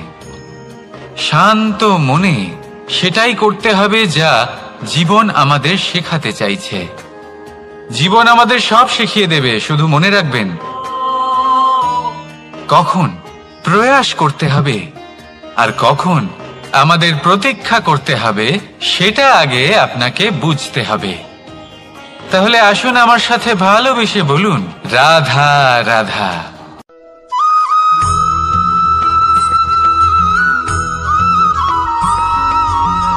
প্রতিশোধ অথবা কাউকে দুঃখ দেওয়ার ভাবনা, যদি এটা আপনার মনে থাকে, তাহলে আপনি নিজের মনেই যন্ত্রণার একটা বিশাল বৃক্ষ রোপণ করছেন, এটা মনে রাখবেন। কারণ কাউকে দুঃখ দেবার এই ভাবনা, এটা হলো সেই বীজ যা আপনার মনেই পতিত হবে, আপনার মনেই অঙ্কুরিত হবে, আর আপনার মনেই একটা বিশাল বৃক্ষরূপে বেড়ে উঠবে। জীবন আপনার, কর্ম আপনার, কাউকে দুঃখ দেবার ভাবনা আপনার ছিল, এই বৃক্ষ হলো আপনার, তাই এর ফলও আপনিই পাবেন, যা গ্রহণও আপনাকেই করতে হবে। মনে রাখবেন, যে মানুষ এটা ভাবে যে আমি ওকে দুঃখ দেব, ওকে কষ্ট দিতে চাই আমি, সেই মানুষই দুঃখ আর কষ্ট পেয়ে থাকে। যদি সেই জায়গায় আপনি এটা ভাবেন যে আমি কাউকে সুখী করে তুলতে চাই, কাউকে সুখ প্রদান করতে চাই, তাহলে তারও বীজ আপনার মনেই রোপণ হবে, বৃক্ষে পরিণত হবে, যার ফলও আপনিই পাবেন। এখানে বিষয়টা হলো শুধু মানসিকতার চিন্তা, যা সত্য হয়ে আপনার সামনে আসে।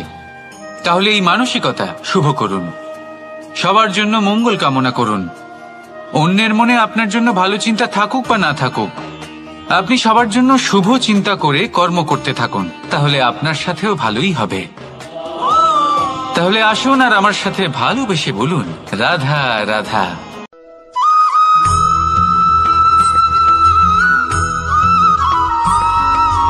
বাজ পাখিকে পক্ষীরাজ বলা হয়।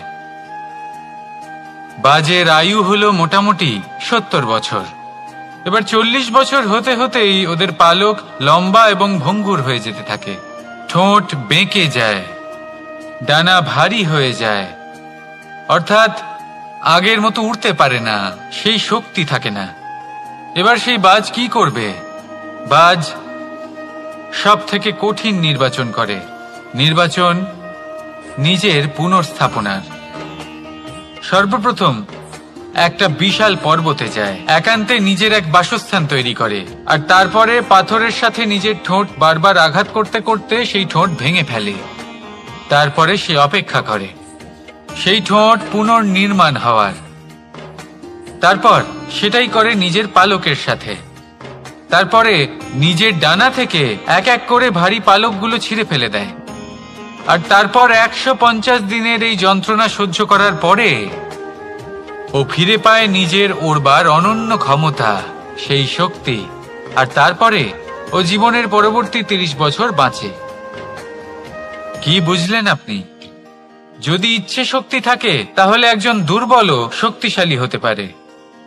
আপনিও এটাই করুন, নিজের অতীতের যন্ত্রণার বোঝাগুলিকে ত্যাগ করুন আর কল্পনার খোলা আকাশে উন্মুক্ত হয়ে উড়ে বেড়ান। নিজের পুনর্স্থাপনা করুন, তবেই সর্বশ্রেষ্ঠ হতে পারবেন। আর মনে রাখবেন, এই ছোট ছোট পদক্ষেপই বড় বড় শিখরে পৌঁছে দিতে পারে। তাহলে আসুন আর আমার সাথে ভালোবেসে বলুন, রাধা রাধা।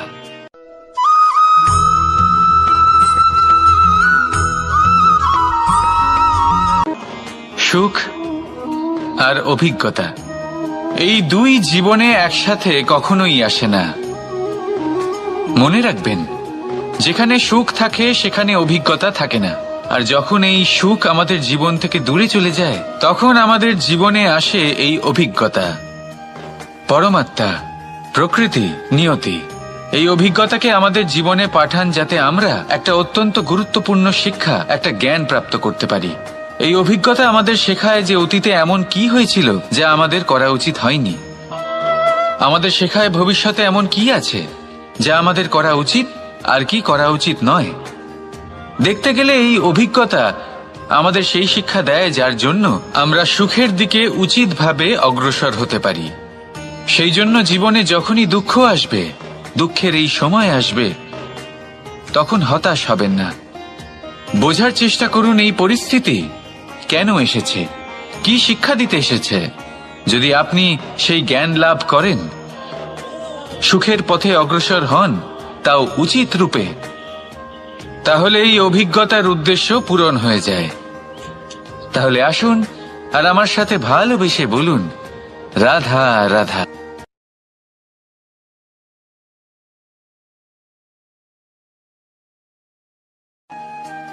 জীবনে আমরা সবাই, এই সংসারে প্রত্যেকেই শুধুমাত্র ওপরে উঠতে চায়।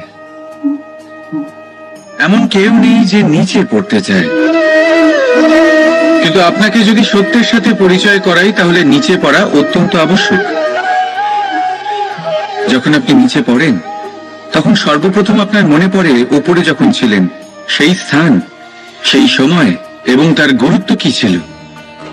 তার থেকেও বড় শিক্ষা, আপনার যখন পতন ঘটে তখন আপনি বুঝতে পারেন আপনার আপন কে আর আপনার পর কে। কে আপনার শুভাকাঙ্ক্ষী আর তারা কে যারা আপনাকে ঈর্ষা করেন, আপনাকে ঘৃণা করেন।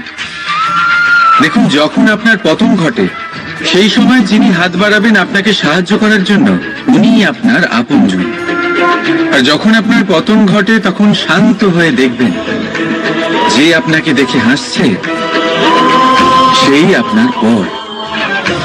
আর এই আপনজন আর পরের জ্ঞান তখনই হবে যখন আপনার পতন ঘটবে, তখন নয় যখন আপনি উন্নতি করছেন। সেই কারণে পতনকে কখনো ভয় পাবেন না। এটা আপনাকে জীবনের খুব বড় এক শিক্ষা দিয়ে যায়। রাধা।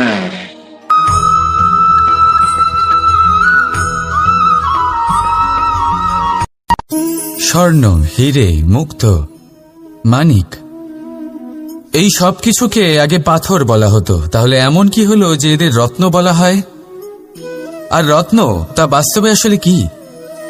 এটা হলো সেই পাথর যাকে আগে আগুনের তাপ সহ্য করতে হয়েছে, পরখ করা হয়েছে, যাচাই করা হয়েছে, এদের কাটার চেষ্টা করা হয়েছে, কিন্তু তারা কখনোই নষ্ট হয়নি, বরং তারা আরো উদ্ভাসিত হয়েছে, আরো উজ্জ্বল হয়েছে, এই সংসারে আরো প্রকাশ ছড়িয়ে দিয়েছে। সেই জন্য এরা হলো এত অমূল্য, সেই জন্য এরা হলো বহুমূল্য, সেই জন্য এদের রত্ন বলা হয়। এবার মানুষের কাছেও এই নির্বাচনের অধিকার রয়েছে যে আমরা শুধু পাথর হয়ে থাকব নাকি রত্ন হয়ে থাকব। কিভাবে? আমাদের জীবনেও অনেক সমস্যা রয়েছে, বাধা আছে, বিপত্তি আছে। আমরা সেই বাধার তাপে উত্তপ্ত হই, এই সমস্যা আমাদের কাটার চেষ্টা করে। অনেক মানুষ বিভিন্ন পরিস্থিতি আমাদের ভাঙার চেষ্টা করে, কিন্তু আমাদের নষ্ট হলে চলবে না। যেভাবে এই রত্ন সমস্যার সম্মুখীন হয়ে পাথর থেকে রত্ন হয়েছে, সেইভাবেই আমাদেরও আমাদের সমস্যার সম্মুখীন হয়ে রত্ন হয়ে উঠতে হবে, এই সংসারে প্রকাশের স্রোত হয়ে উঠতে হবে। তাহলে এটাই করুন আর আমার সাথে ভালোবেসে বলুন, রাধা রাধা। এবার অনেক সময় মানুষের মনে এরকম প্রশ্ন আসে যে এই সংসারে সবথেকে বড় বিপদ কি? কেউ বলে ধর্ম সংকট, আবার কেউ বলে প্রাণের উপর আসা সংকট।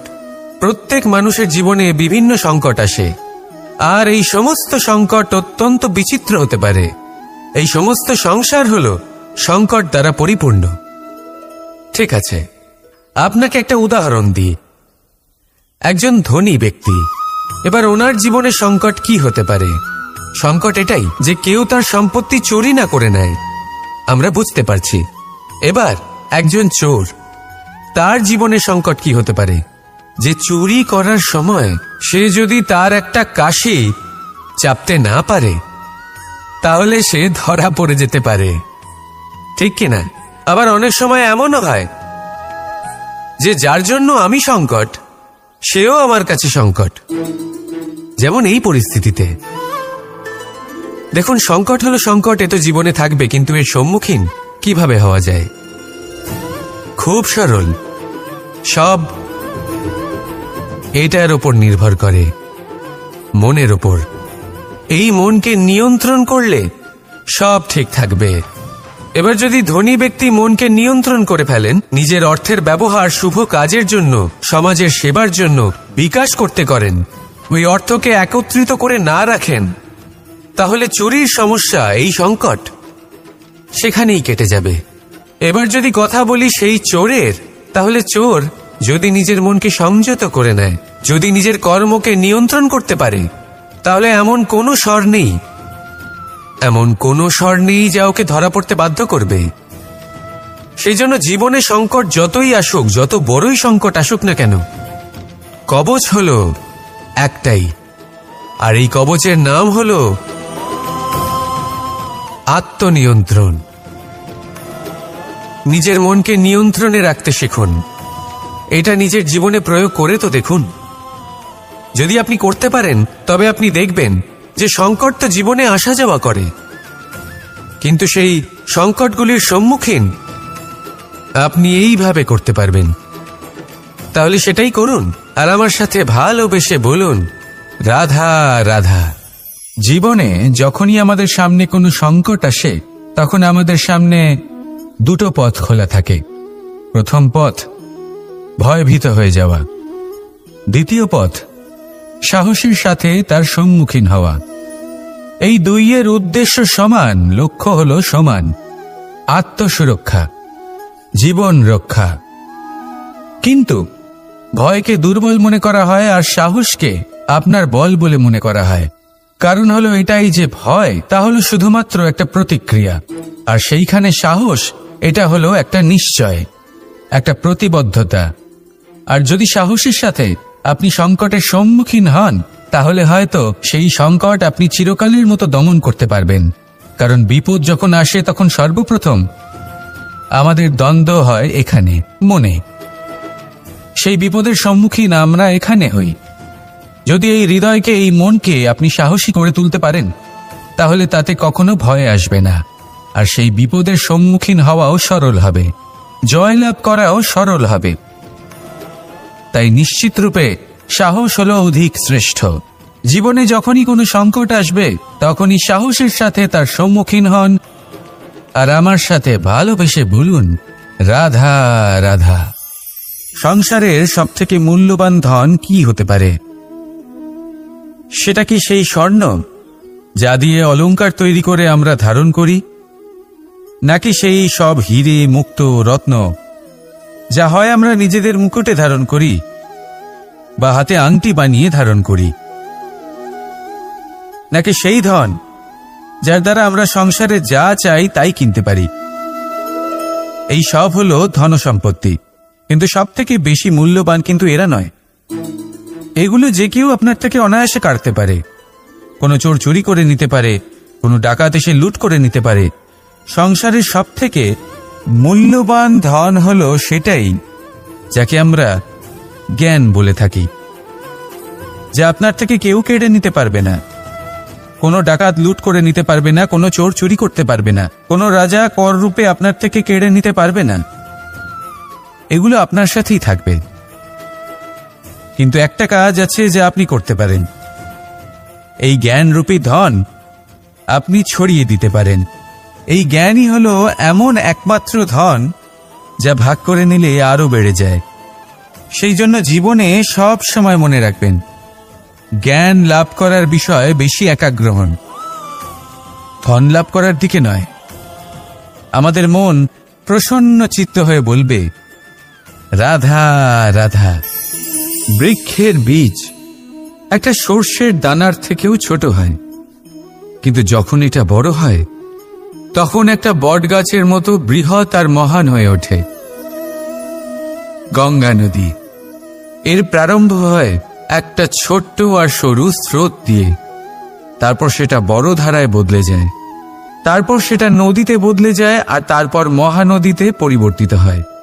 আপনি কি বুঝতে পারছেন যা আমি আপনাকে বোঝানোর চেষ্টা করে চলেছি? আমি আপনাকে বোঝাতে চাইছি যে প্রারম্ভ করার জন্য মহান হওয়ার কোনো প্রয়োজন নেই, কিন্তু হ্যাঁ, মহান হওয়ার জন্য প্রারম্ভ করা অত্যন্ত প্রয়োজনীয়। তাই শুরু করুন। আপনার ক্ষুদ্র এই প্রারম্ভ আপনার জন্য বৃহৎ হয়ে উঠতে পারে। শুরু করেই দেখুন না, আপনার গন্তব্য আপনার জন্য অপেক্ষা করে আছে। রাধা রাধা। পুষ্প দেখতে পাচ্ছেন আপনি? কি সুন্দর এই পুষ্প। সবাই চায় এরকম কোনো এক পুষ্প সে নিজের করে নেবে, নিজের কাছে রাখবে। এবার ভাবুন, এই পুষ্প যে সম্মান পায় তা কিসের জন্য পায়? শুধু কি তাকে সুন্দর দেখতে বলে? আসুন আপনাকে একটা কথা বোঝাই। এই ফুল যখন গাছে থাকে তখন এই রূপ আমাদের আকর্ষণ করে। এই ফুল দিয়ে যদি আপনি মালা বানান, কোনো মূর্তিতে দেন, তাহলে তা সম্মানের নিদর্শন হয়। এবার এই ফুলই যদি আপনি বিছানাতে ছড়িয়ে দেন, তাহলে সেই দৃশ্য দেখে সেই সুবাসে আপনার মন পুলকিত হয়ে ওঠে। কিন্তু ভাবুন, এই পুষ্পই যদি আপনি চিতায় সাজান, তাহলে এই পুষ্পকে আর কেউ সম্মান করে না। একই রকম কথা, সেই একই পুষ্প এক পরিস্থিতিতে সম্মান পাচ্ছে, এক পরিস্থিতিতে নয়। কেন? কারণ এতেই লুকিয়ে রয়েছে একটা গুরুত্বপূর্ণ শিক্ষা। এর সারমর্ম হলো এটাই যে এই সম্মান ব্যক্তি বা বস্তুকে করা হয় না, সম্মান করা হয় সময় এবং পরিস্থিতিকে। এবার এই যে সময়, তা কখনোই আমাদের বশে থাকে না। আমাদের বশে থাকে পরিস্থিতি। আমাদের পরিস্থিতি কেমন হবে তার সিদ্ধান্ত স্বয়ং আমরাই নিই, আর যেরকম আমাদের পরিস্থিতি হবে সেরকমই আমাদের সম্মান করা হবে। তাহলে আসুন আমার সাথে ভালোবেসে বলুন, রাধা রাধা।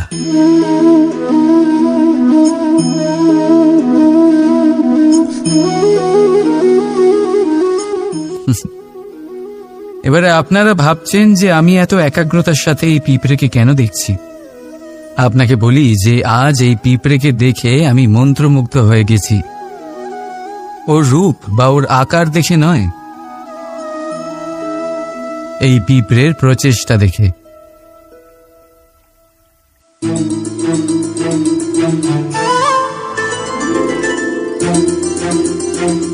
আপনি জানেন, অজস্র পরিশ্রমের পরেই পিঁপড়ে তার নিজের একটা ছোট বাড়ি বানাতে পারে, যা অন্য প্রাণীদের জন্য অত্যন্ত সহজ ব্যাপার। তাই পিঁপড়ের জন্য তার জীবনের সবচেয়ে বড় ঘটনা, সবচেয়ে বড় সাফল্য তার। ভবিষ্যতে এই পিঁপড়ে থাকুক বা না থাকুক, তাদের বানানো বাড়ি বহু বছর অবধি টিকে থাকে। জীবনে সাফল্যের সাথেও ঠিক এমনটাই ঘটে। আপনি একদিনে সাফল্য লাভ করতে পারবেন না, কিন্তু যদি আপনি প্রতিদিন চেষ্টা করতে থাকেন, তবে একদিন আপনি অবশ্যই সাফল্য লাভ করবেন। মনে রাখবেন, ভাগ্যের দ্বার তাদের জন্য উন্মুক্ত হয় না যারা হার মেনে নেয়। ভাগ্য তার দ্বার তাদের জন্যই খোলে যারা বসে না থেকে প্রয়াস করে সেই দরজার কড়া নাড়াতে। তাই প্রয়াস করতে থাকুন। সাফল্য অবশ্যই একদিন না একদিন আপনার কাছে আসবেই।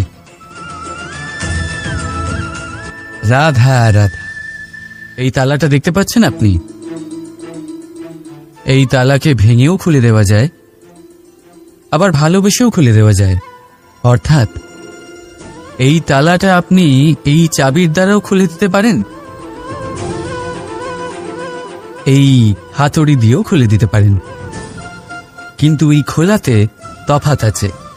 যদি তালা খোলার জন্য আপনি সেটা ভেঙে ফেলেন, তাহলে তা পরের বার আর কাজে লাগবে না। কিন্তু যদি এটা আপনি চাবির দ্বারা খোলেন, তাহলে তা চিরকাল কাজে লাগবে। আমাদের জীবনে সম্পর্কগুলো কিছুটা এরকমই হয়। আমাদের জীবনের আনন্দরূপী ধন রক্ষা করে এই সম্পর্ক, কিন্তু ভালোবেসে। যদি ক্রোধের দ্বারা এই সম্পর্ক রক্ষা করা হয়, তাহলে পরে তা কোনো কাজে আসে না। তাই সম্পর্ক সবসময় প্রেমের চাবি দিয়ে খুলুন, কারণ প্রতিবার নতুন তালা আপনি ব্যবহার করতেই পারেন, নতুন সম্পর্ক গড়তে পারবেন না। রাধা রাধা। জীবন কি? এই জীবন আমরা জন্ম নিই, বড় হয়ে উঠি, আমাদের মা বাবা আমাদের পালন করেন, তারপর তাদের অর্থ দিয়ে আমাদের বাল্যকাল কাটে। আমরা আরো বড় হই, বিবাহ বন্ধনে আবদ্ধ হই, আমাদেরও সন্তান হয়, আমরা তাদের পালন করি, তারপর আমরা বৃদ্ধ হই, আর একদিন এই সংসার ছেড়ে আমরা সকলে চলে যাই। এটাই কি জীবন? আপনার মনে এই প্রশ্ন হয়তো অনেকবার জেগেছে, তাই না? এবার একটু জলের যাত্রাপথ লক্ষ্য করুন। সাগর থেকে বাষ্প হয়ে ওঠে এই জল, মেঘ হয়ে ঝরে পড়ে সে, তারপর নদী হয়ে আবার সাগরে মিলিয়ে যায়। কিন্তু কখনো এই প্রশ্ন করে না যে তার জীবন কি, তার উদ্দেশ্য কি। প্রতিটা মুহূর্ত বাঁচে সে, আর অন্যদের যতখানি সম্ভব সাহায্য করে। যখন সাগরে থাকে, তখন অসংখ্য জীবকে জীবন দান করে।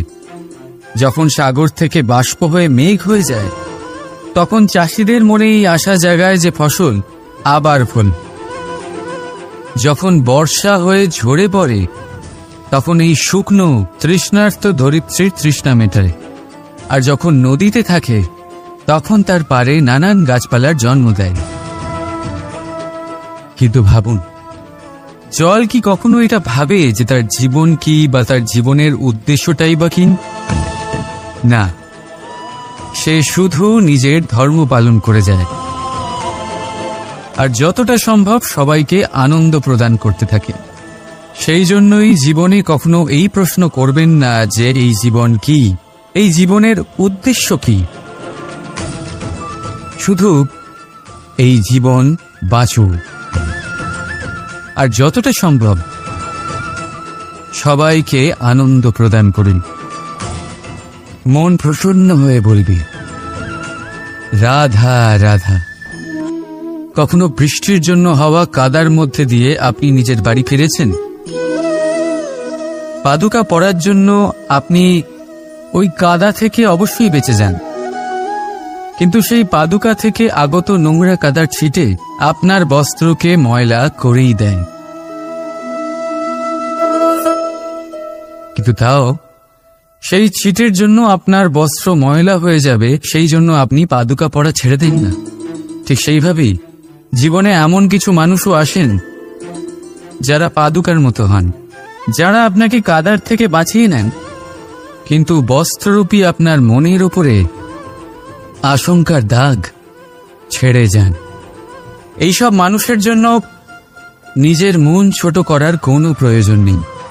প্রয়োজন আছে শুধু এটা ভাবার যে আপনি নিজের পা কাদার থেকে বাঁচাবেন নাকি আপনার বস্ত্র। জীবনে গম্ভীর হওয়া ভালো কথা, কিন্তু সমস্ত বিষয়ে যদি গম্ভীরভাবে ভাবতে থাকেন তাহলে জীবনের আনন্দটাই শেষ হয়ে যাবে। এই সংসার অস্থায়ী, এখানে এমন কিছুই নেই যা চিরকাল জীবিত থাকবে।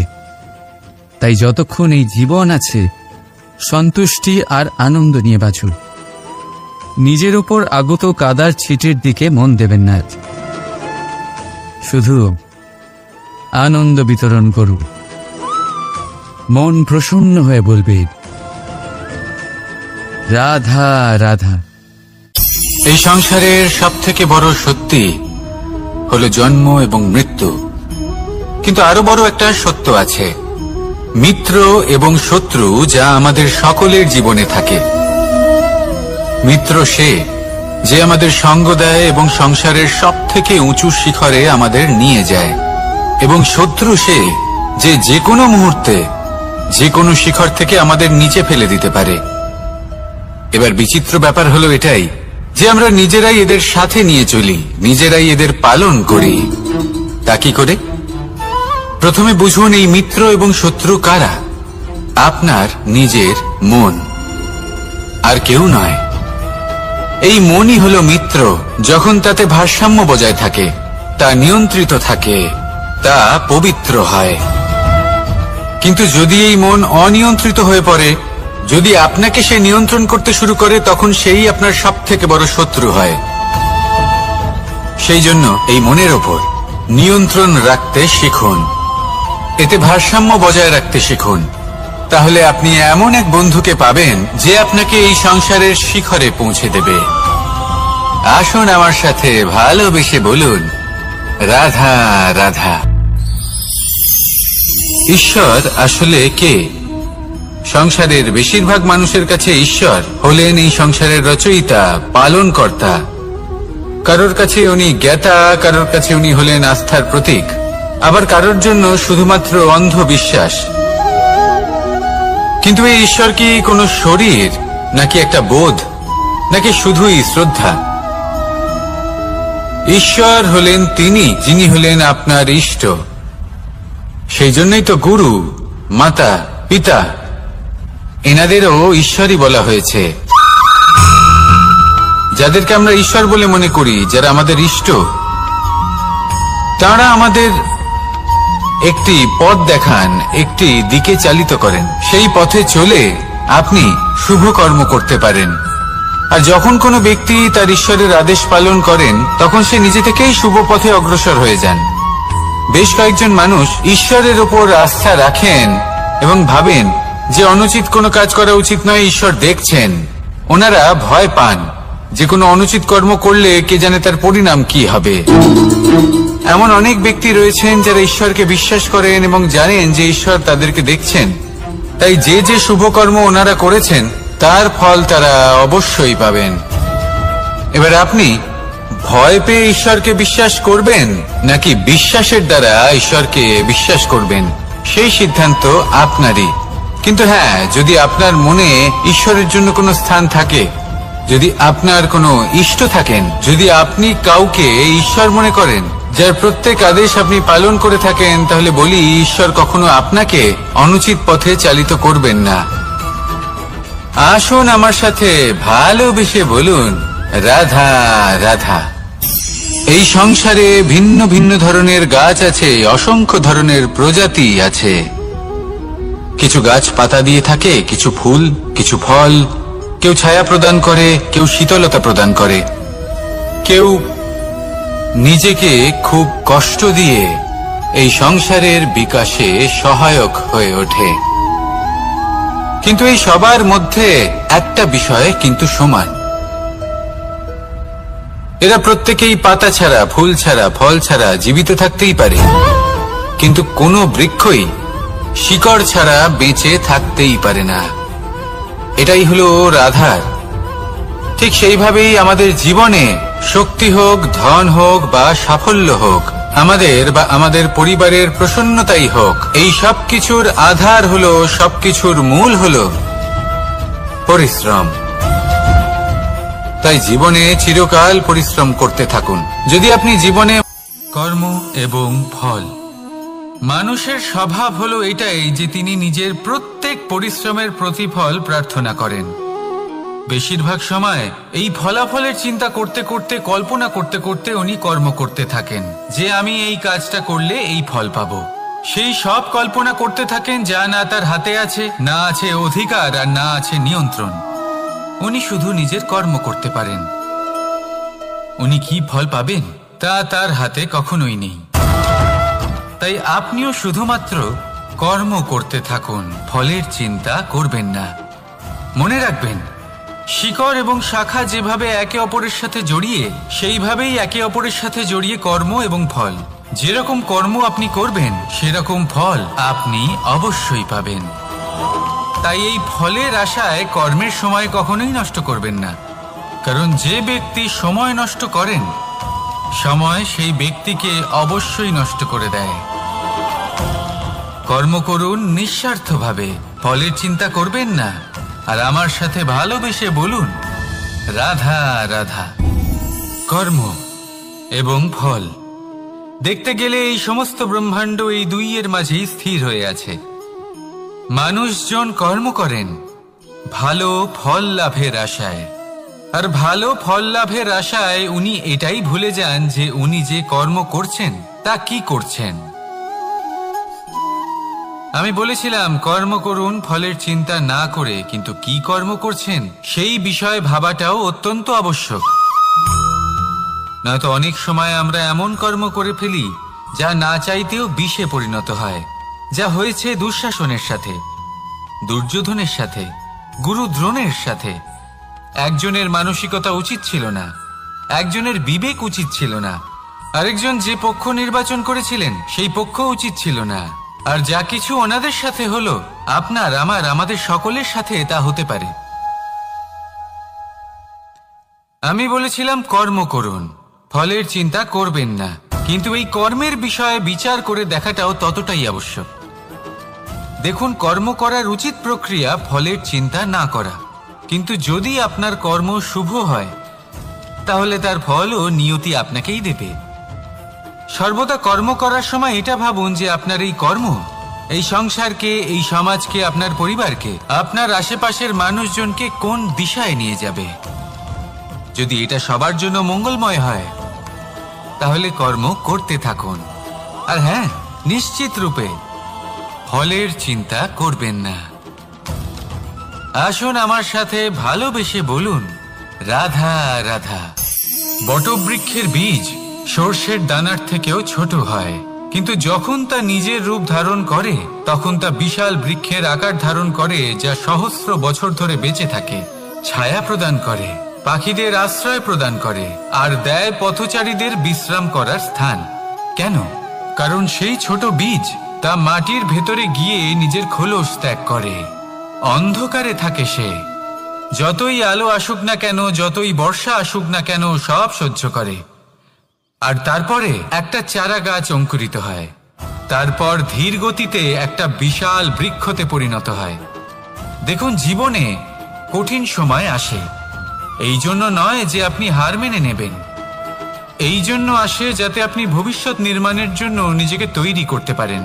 যদি কঠিন সময়ে আপনি ওই বীজের মতো দৃঢ় হয়ে থাকতে পারেন, তাহলে আপনিও একদিন সেই বিশাল বৃক্ষের মতো নিজের অস্তিত্ব গড়ে তুলতে পারবেন, যা সহস্র বছর পর্যন্ত মনে রাখা হবে। আসুন আমার সাথে ভালোবেসে বলুন রাধা রাধা। এই ব্রহ্মাণ্ড, এই ব্রহ্মাণ্ড কত বৃহৎ, তাই না? যার সম্মুখে এই পৃথিবীকেও একটা বিন্দুর মতো মনে হয়। আর এই পৃথিবীতে আমরা কে হই, আমাদের আকার কিরকম, আমাদের অস্তিত্বই বা কি? যখন আমরা এভাবে ভাবি তখন মনে হয় আমরা কিছুই নই। তা আমরা যখন কিছুই নই, তাহলে আমরা এত চিন্তা করি কেন? কি ভেবে ভয় পাই? কাকেই বা এত ভয় পাই? কে আমাদের মারতে পারে আর কেই বা আমাদের জন্ম দেবে? আত্মার আসলে না কখনো জন্ম হয় আর না কখনো মৃত্যু। আত্মা শুধুই শরীর বদল করে। আপনি, আমি, আমরা সকলে এই শরীর নয়, আমরা হলাম আত্মা, যা হলো পরম আত্মার পরম অঙ্গ। সেই জন্য মনে রাখবেন, বাইরের কোথাও দেখবেন না, নিজের অন্তরের গভীরে গিয়ে দেখুন, আত্মাকে উপলব্ধি করতে শিখুন। ক্লেশ, ভয়, চিন্তা, এই সব কিছুর থেকে নিজেকে দূরে রাখুন, তাহলেই উপলব্ধি করতে পারবেন পরমাত্মা কে। তাহলে আসুন আমার সাথে ভালোবেসে বলুন, রাধা রাধা। পরিবর্তন এই সংসারের শাশ্বত নিয়ম। কোন রাজা নেই যিনি চিরকাল রাজা থাকেন, কোন ধনী ব্যক্তি নেই যিনি চিরকাল ধনী থাকবেন। এই সংসারে সূর্যের স্থান নেওয়ার জন্য চন্দ্রিমার আগমন ঘটে। কোন স্থান যাকে পতিত বলা হয়েছিল সেখানে মহল তৈরি হয়েছে। কোন স্থান যাকে আজ মলিন বলা হয়েছে কাল সেখানে মন্দিরও স্থাপন হতে পারে। কোন ঋতু চিরকালের জন্য থাকে না, কখনো সময় চিরকাল একরকম থাকে না। আজ যে আপনার কাছে রয়েছে কাল অন্য কারোর ছিল। আজ যে আপনার কাছে রয়েছে কাল তা অন্য কারোর কাছে চলে যাবে। আপনার সাথে কিছু থাকলে তা হলো আপনার কর্ম, কিন্তু সেই কর্মের পরিণামও আপনার নয়। আপনি শুধু কর্ম করুন, বাকি সবকিছুই পরিবর্তনশীল। কিন্তু সেই পরিবর্তনকে দেখে ভয় পাওয়ার প্রয়োজন নেই, তাকে স্বাগত জানান। যদি আপনি হাসি মুখে সেই পরিবর্তনকে স্বাগত জানান, তাহলে এই পরিবর্তনও হাসি মুখে আপনার সাথে থাকবে। আসুন আমার সাথে ভালোবেসে বলুন, রাধা রাধা। সঞ্চয়। মানুষের যখন থেকে বোধবুদ্ধি হয় সঞ্চয় করতে আরম্ভ করে দেন। সঞ্চয় করতে থাকেন ভোজনের, সঞ্চয় অর্থের, সঞ্চয় শক্তির। নিজের জন্য করেন, নিজের পরিবারের জন্য করেন, নিজের স্ত্রীর জন্য করেন, সন্তানের জন্য করেন, সন্তানের সন্তানের জন্যও সঞ্চয় করেন। সঞ্চয় করার জন্য ওনার কাছে অনেক কারণ রয়েছে, কারণ উনি এটা ভাবেন যে এই সঞ্চিত শক্তির জন্য কেউ ওনার কোনো ক্ষতি করতে পারবে না। মানুষ ভুলে যান একটা গুরুত্বপূর্ণ কথা, এই সত্য, উনি এই সংসারে খালি হাতেই এসেছিলেন আর এখান থেকে ওনাকে খালি হাতেই যেতে হবে। যা এখানকার তা এখানেই থেকে যাবে। আর যদি কিছু ওনার সাথে যায় তা হলো ওনার কর্ম, আর কিচ্ছু নয়। তাই যদি কিছু অর্জন করতে চান তাহলে শুভ কর্ম অর্জন করুন, আত্মশক্তি অর্জন করুন, কারণ পরলোকে এটাই হবে আপনার সম্পত্তি। তাহলে কি এটা আপনি অর্জন করতে চান না?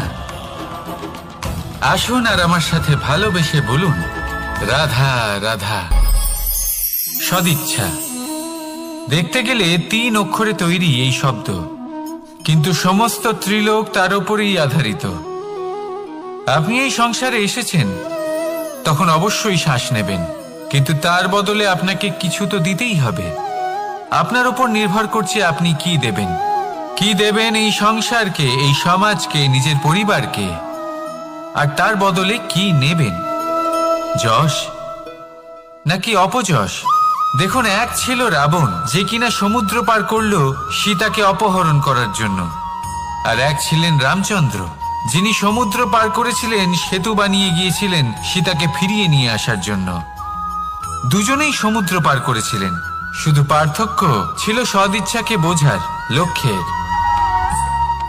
অনেক মানুষের যাত্রা একরকম হতেই পারে, কিন্তু আনন্দ তখনই লাভ করবেন যখন লক্ষ্য শুভ হবে, মহান হবে। এই লক্ষ্য দিয়ে এই সংসারের কল্যাণ হবে এবং মানুষের সম্মান হবে। যদি আপনার সংকল্প উচিত হয় তাহলে আপনার লক্ষ্য উচিতই হবে, নয়তো শুধুমাত্র বিনাশ হবে। আর উচিত এটাই হবে যে বিনাশের হাত থেকে যেন নিজেকে বাঁচানো যায়। কি বলেন? তাই জীবনে যে লক্ষ্য স্থির করছেন মনে রাখবেন তা যেন শুভ লক্ষ্য হয়। যদি এরকম হয় তাহলে আপনার যাত্রা, আপনার জীবন দুটোই শুভময় হবে। আসুন আর আমার সাথে ভালোবেসে বলুন, রাধা রাধা। সুরক্ষা। এই সুরক্ষা আসলে কি? এটা কি কোনো কবচ নাকি কোনো সীমা? এই সুরক্ষা আসলে অন্য কিছু। আমাদের মাতা পিতা, আমাদের প্রিয়জন, আমাদের বন্ধু, এই সমাজ, আমাদের শুভাকাঙ্ক্ষী, আমাদের আত্মীয়, এনারা সবাই আমাদের জীবনে কোনো না কোনো ভাবে সুরক্ষা দিয়ে থাকেন, একটা কবচ দিয়ে থাকেন কোনো না কোনো রূপে। কিন্তু দেখতে গেলে আমাদের পরাক্রমের পথে, আমাদের বীরত্বের পথে, আমাদের সাহসের পথে এই সুরক্ষাই সব থেকে বড় বাধা হয়ে দাঁড়ায়। একবার ভেবে দেখুন, যদি আপনি কোনো সুরক্ষাই না পান বা যদি আপনি এই সুরক্ষা ভেঙে বাইরে আসতে পারেন, তাহলে আপনার বীরত্ব চরম সীমায় পৌঁছে যায়। কেন? কারণ তখন আপনি জানেন যে এই সংসারের সম্মুখীন আমাদের নিজেদেরই হতে হবে। আপনি বুঝে যান যে শত্রুর সম্মুখীন এবার নিজের বলের দ্বারা, নিজের পরাক্রমের দ্বারা, নিজের সাহসের দ্বারা করতে হবে। আর তখন আমাদের মনের মধ্যে এই শক্তি জাগ্রত হয়। এই শক্তি অন্তরেই বসবাস করে। শুধু এটা চিনে নিতে হবে, একে জাগ্রত করতে হবে। আর এটা সুরক্ষা ভেঙে যাওয়ার পরেই সম্ভব হয়। আর যারা নিজের শক্তি সম্পর্কে জানেন, যিনি নিজেই জানেন তিনি কতটা শক্তিশালী, তিনি নিজেই নিজের সুরক্ষা কবচ চিরকালের মতো ভেঙে ফেলে দেন, ঠিক কর্ণের মতো। আর তারপরে দেখুন, আপনার পরাজয় হোক বা বিজয়ী হোক না কেন, সেটাই অনেক বড় হয়, সেটাই প্রশস্ত হয়ে থাকে। সেই জন্য ত্যাগ করুন নিজের ভয়কে, নিজের আশেপাশের এই সুরক্ষা চক্রকে ভেঙে ফেলুন আর সম্মুখীন হন এই সংসারের নিজের শত্রুর সম্মুখীন হন। পরাক্রমের এই অঙ্কুর, তা অঙ্কুরিত হওয়ার জন্য বীজের উপরের এই কবচ, এটা ভেঙে যাওয়া অতি আবশ্যক। আসুন আমার সাথে ভালোবেসে বলুন, রাধা রাধা। যখন আমরা হাঁটতে থাকি আর আমাদের পায়ে কাঁটা বিঁধে যায়, তখন মুখ দিয়ে আহ বেরিয়ে আসে, কান্না চলে আসে, আর অনেক সময় অভিশাপও বেরিয়ে আসে। কিন্তু আমরা কি কখনো এটা এইভাবে দেখেছি, এইভাবে ভেবেছি যে আমরা যে পথে চলেছি সেই পথে কাঁটা বিঁধেছে, নাকি আমরা সেই পথ নির্বাচন করেছি যাতে শুধুই কাঁটা রয়েছে? নাকি আমরা এভাবে ভেবে দেখেছি যে এই কাঁটা আমাদের কষ্ট দিতে এসেছে, নাকি এটা আমরাই বিছিয়ে রেখেছিলাম? সাবধান থাকা উচিত ছিল, কারণ কাঁটা বিঁধলে যন্ত্রণা হবে, চিৎকার করে ফেলতে পারি, মুখ থেকে অভিশাপও বেরিয়ে আসতে পারে। কিন্তু এই অভিশাপ শুধুমাত্র আমাদের তরফ থেকে অভিশাপ হয়, সামনের ব্যক্তিটির ওপরও নির্ভর করে। এবার সেই ব্যক্তি যদি এমন হয় যে ফুল আর কাঁটা এই দুই সমানভাবে গ্রহণ করতে পারে, তার কাছে অভিশাপও বরদানে পরিণত হয়। শেষ পর্যন্ত ব্যাপারটা দাঁড়ায় ভাবনা, চিন্তা, দৃষ্টিভঙ্গির ওপর। কারণ আপনার এই ভাবনাই সত্যি হয়ে সামনে আসে। সেই জন্য এই ভাবনা, চিন্তা, মানসিকতাকে গুরুত্ব সহকারে দেখবেন। এই বিবেচনা নিয়ে বিবেচনা করতে শিখুন। আমার কথার অর্থ হলো যে জীবনে যখন এরকম কিছু একটা ঘটবে, তখন ভেবে দেখুন যে এরকম কেন হলো। আপনি কি এমন কোনো কর্ম করেছিলেন যার কর্মফল এটা? এমন কোনো কাজ যা অনুচিত ছিল, অসত্য ছিল, যা অভদ্রতার কারণ ছিল? ভেবে দেখা প্রয়োজন। দেখুন, ইচ্ছে হলো আপনার যে আপনি কি করতে চান, ভাবনা আপনার, সত্য আপনার, জীবন আপনার, সিদ্ধান্ত আপনার। আসুন আর আমার সাথে ভালোবেসে বলুন, রাধা রাধা। সময়। এই সময় আসলে কি? এই সময় একটা সরল রেখা তো কখনোই নয়। সময় হলো একটা চক্র, যেখানে এর আদি সেখানেই হলো এর অন্ত, আর যেখানে তা শেষ হয় সেখান থেকেই তার শুরু হয়। এই সময় একটা অত্যন্ত বিচিত্র চিন্তা, বিচিত্র ভাবনা, একটা বিচিত্র বস্তু যা কেউ বুঝতে পারেন না। এই সময়ের লীলা, এর কোনো প্রমাণ নেই, কোনো জ্ঞান নেই, কোনো পরিমাপ নেই। শুধু এটুকু আমরা জানতে পারি, যেখানে শেষ হবে সেখান থেকে একটা নতুন সূচনাও হবে। যা আজ আপনার কাছে আছে কাল অন্য কারোর কাছে যাবে, তারপরে তার কাছ থেকেও অন্য কারোর কাছে যাবে, তারপরে তার থেকেও ছিনিয়ে নেওয়া হবে। এই নিয়তির একজনের কাছ থেকে অন্যজনের কাছে আদান প্রদানের এই সময় হলো আপনার সময়। এই সময়ের সদ্ব্যবহার করুন, এই সময়কে বাঁচুন। আপনাকে শুধু এটাই সুনিশ্চিত করতে হবে যে আপনি কোন পক্ষে আছেন। আর সত্যি বলতে কি, আপনার জীবনের পরিণাম নির্ভর করে আপনার নির্বাচনের ওপর। আপনি কোন পক্ষ নির্বাচন করছেন। তাহলে মনে রাখবেন, জীবনে সেই পক্ষই নির্বাচন করবেন যা চয়ন করার পরে আপনি সুখ অনুভব করবেন, আপনি সন্তোষ লাভ করবেন, প্রসন্নতা লাভ করবেন। আর আমি এটাই সুনিশ্চিত করব যে এই পক্ষ যেন শান্তির পক্ষ হয়, এই পক্ষই যেন প্রেমের পক্ষ হয়। তাহলে চিন্তা করবেন না, আর আসুন আমার সাথে ভালোবেসে বলুন, রাধা রাধা। দৃষ্টি আর দৃষ্টিভঙ্গি, এই সমগ্র লীলা হলো এই দুইয়ের। বিচিত্র হতে পারে, কিন্তু এটাই সত্যি। এবার আপনাকে একটা উদাহরণ দিয়ে বোঝাই। অনেক সময় আপনি কোনো ব্যক্তিকে এটা বলতে শুনবেন যে আমি আমার নিজের উপরে গর্ব করি, আমি নিজেকে নিয়ে গর্ব করি, আমি খুব ভালোভাবে আমার মা বাবার সেবা করি, ওনাদের আমি সবসময় সুখী রাখি, ওনাদের আমি একটা বাড়ি দিয়েছি, সকল সুখ সুবিধা দিয়েছি, ওনাদের জীবনে প্রত্যেক জিনিস দিয়েছি আর দেব যা তাদের প্রয়োজন। এবার আমাকে বলুন যে আপনি কে হন। আপনি হলেন সেই বীজ যা আপনার মাতা পিতা রোপণ করেছেন। আপনার মা বাবাই আপনাকে এই সংসারে জন্ম দিয়েছেন। এবার এইসব কথার কি তাৎপর্য? এই হলো সেই ব্যক্তির দৃষ্টিভঙ্গি। এবার দেখা যাক এই প্রকৃতি আমাদের কি শেখায়। কখনো কোনো গাছকে দেখবেন, যখন সেই গাছে ফল আসে, সে মালিকে এটা বলে না যে দেখো আমি তোমাকে ফল খেতে দিচ্ছি।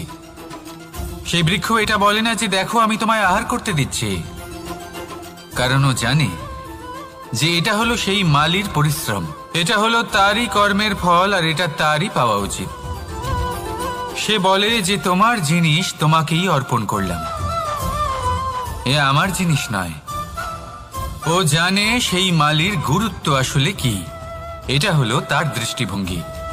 সেই জন্য আপনি জীবনে কোন ব্যক্তির মধ্যে, কোন পশু পাখির মধ্যে, কোন প্রাণীর মধ্যে, কোন পরিস্থিতিতে, কোন আবেগের মুহূর্তে কি দেখতে পাচ্ছেন, সেটা আপনার দৃষ্টিভঙ্গির উপরে নির্ভর করছে।